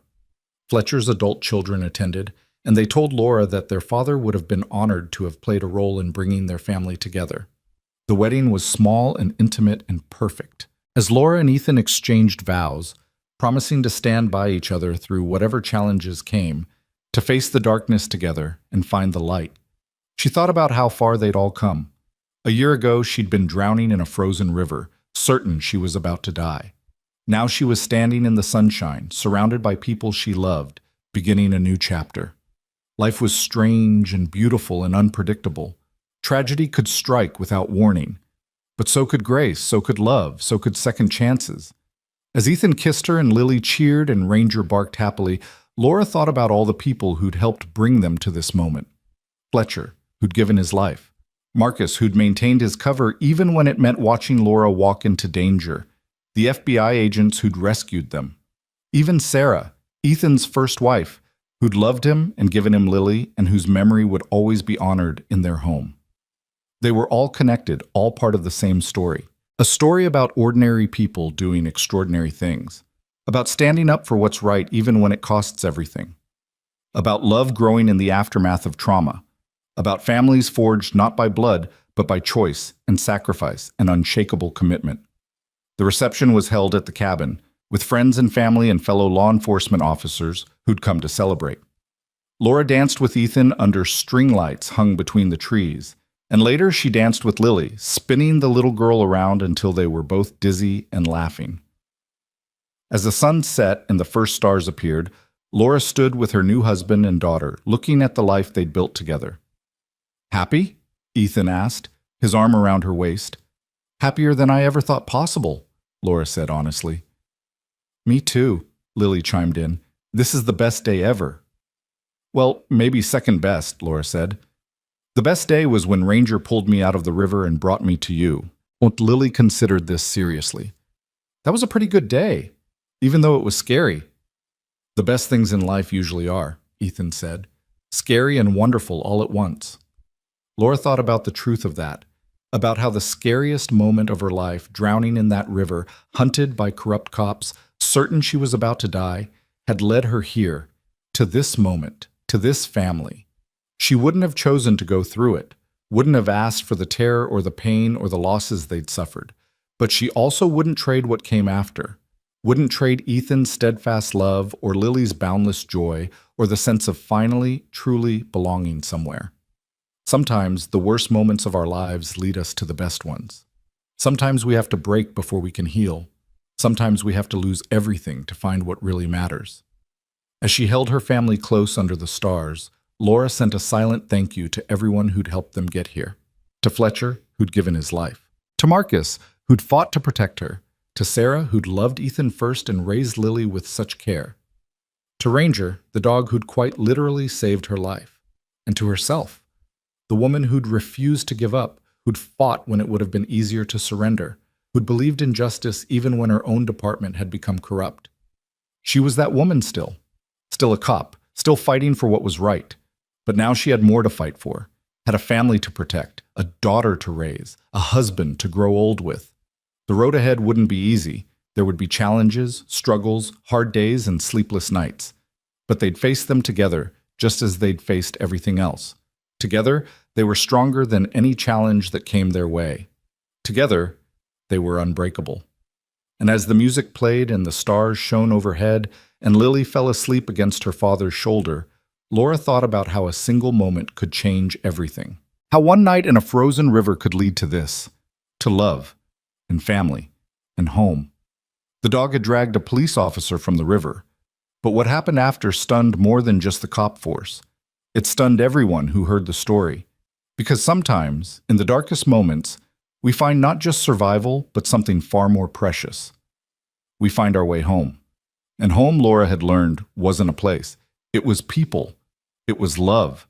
It was standing by the river with the man who'd saved her and the child who'd accepted her and the dog who'd brought them all together. It was this, right here, right now. And it was perfect. Years later, when people asked Laura about those harrowing days, about the manhunt and the corruption and the dramatic rescue, she'd tell them the whole story, about the crash and the river and the strangers who became family, about Fletcher's sacrifice and the FBI raid and justice finally being served. But what she remembered most, what she held closest to her heart, wasn't the danger or the drama. It was Lily's small hand in hers as they walked through the woods. It was Ethan's quiet strength, the way he'd protected them all without hesitation. It was Ranger's steady presence, loyal and true. It was the way their broken pieces had somehow fit together to create something whole and beautiful and strong. That was the real story. Not the corruption or the manhunt or the trials. The real story was about love growing in impossible circumstances, about family formed in fire and ice, about second chances and new beginnings, and the incredible resilience of the human heart. And that story didn't end with the trial verdicts or even the wedding. It continued every day, in every laugh and every struggle, and every moment they chose each other. It would continue for the rest of their lives. Because some bonds, forged in crisis and tempered by love, are truly unbreakable. And theirs was one of them. The end.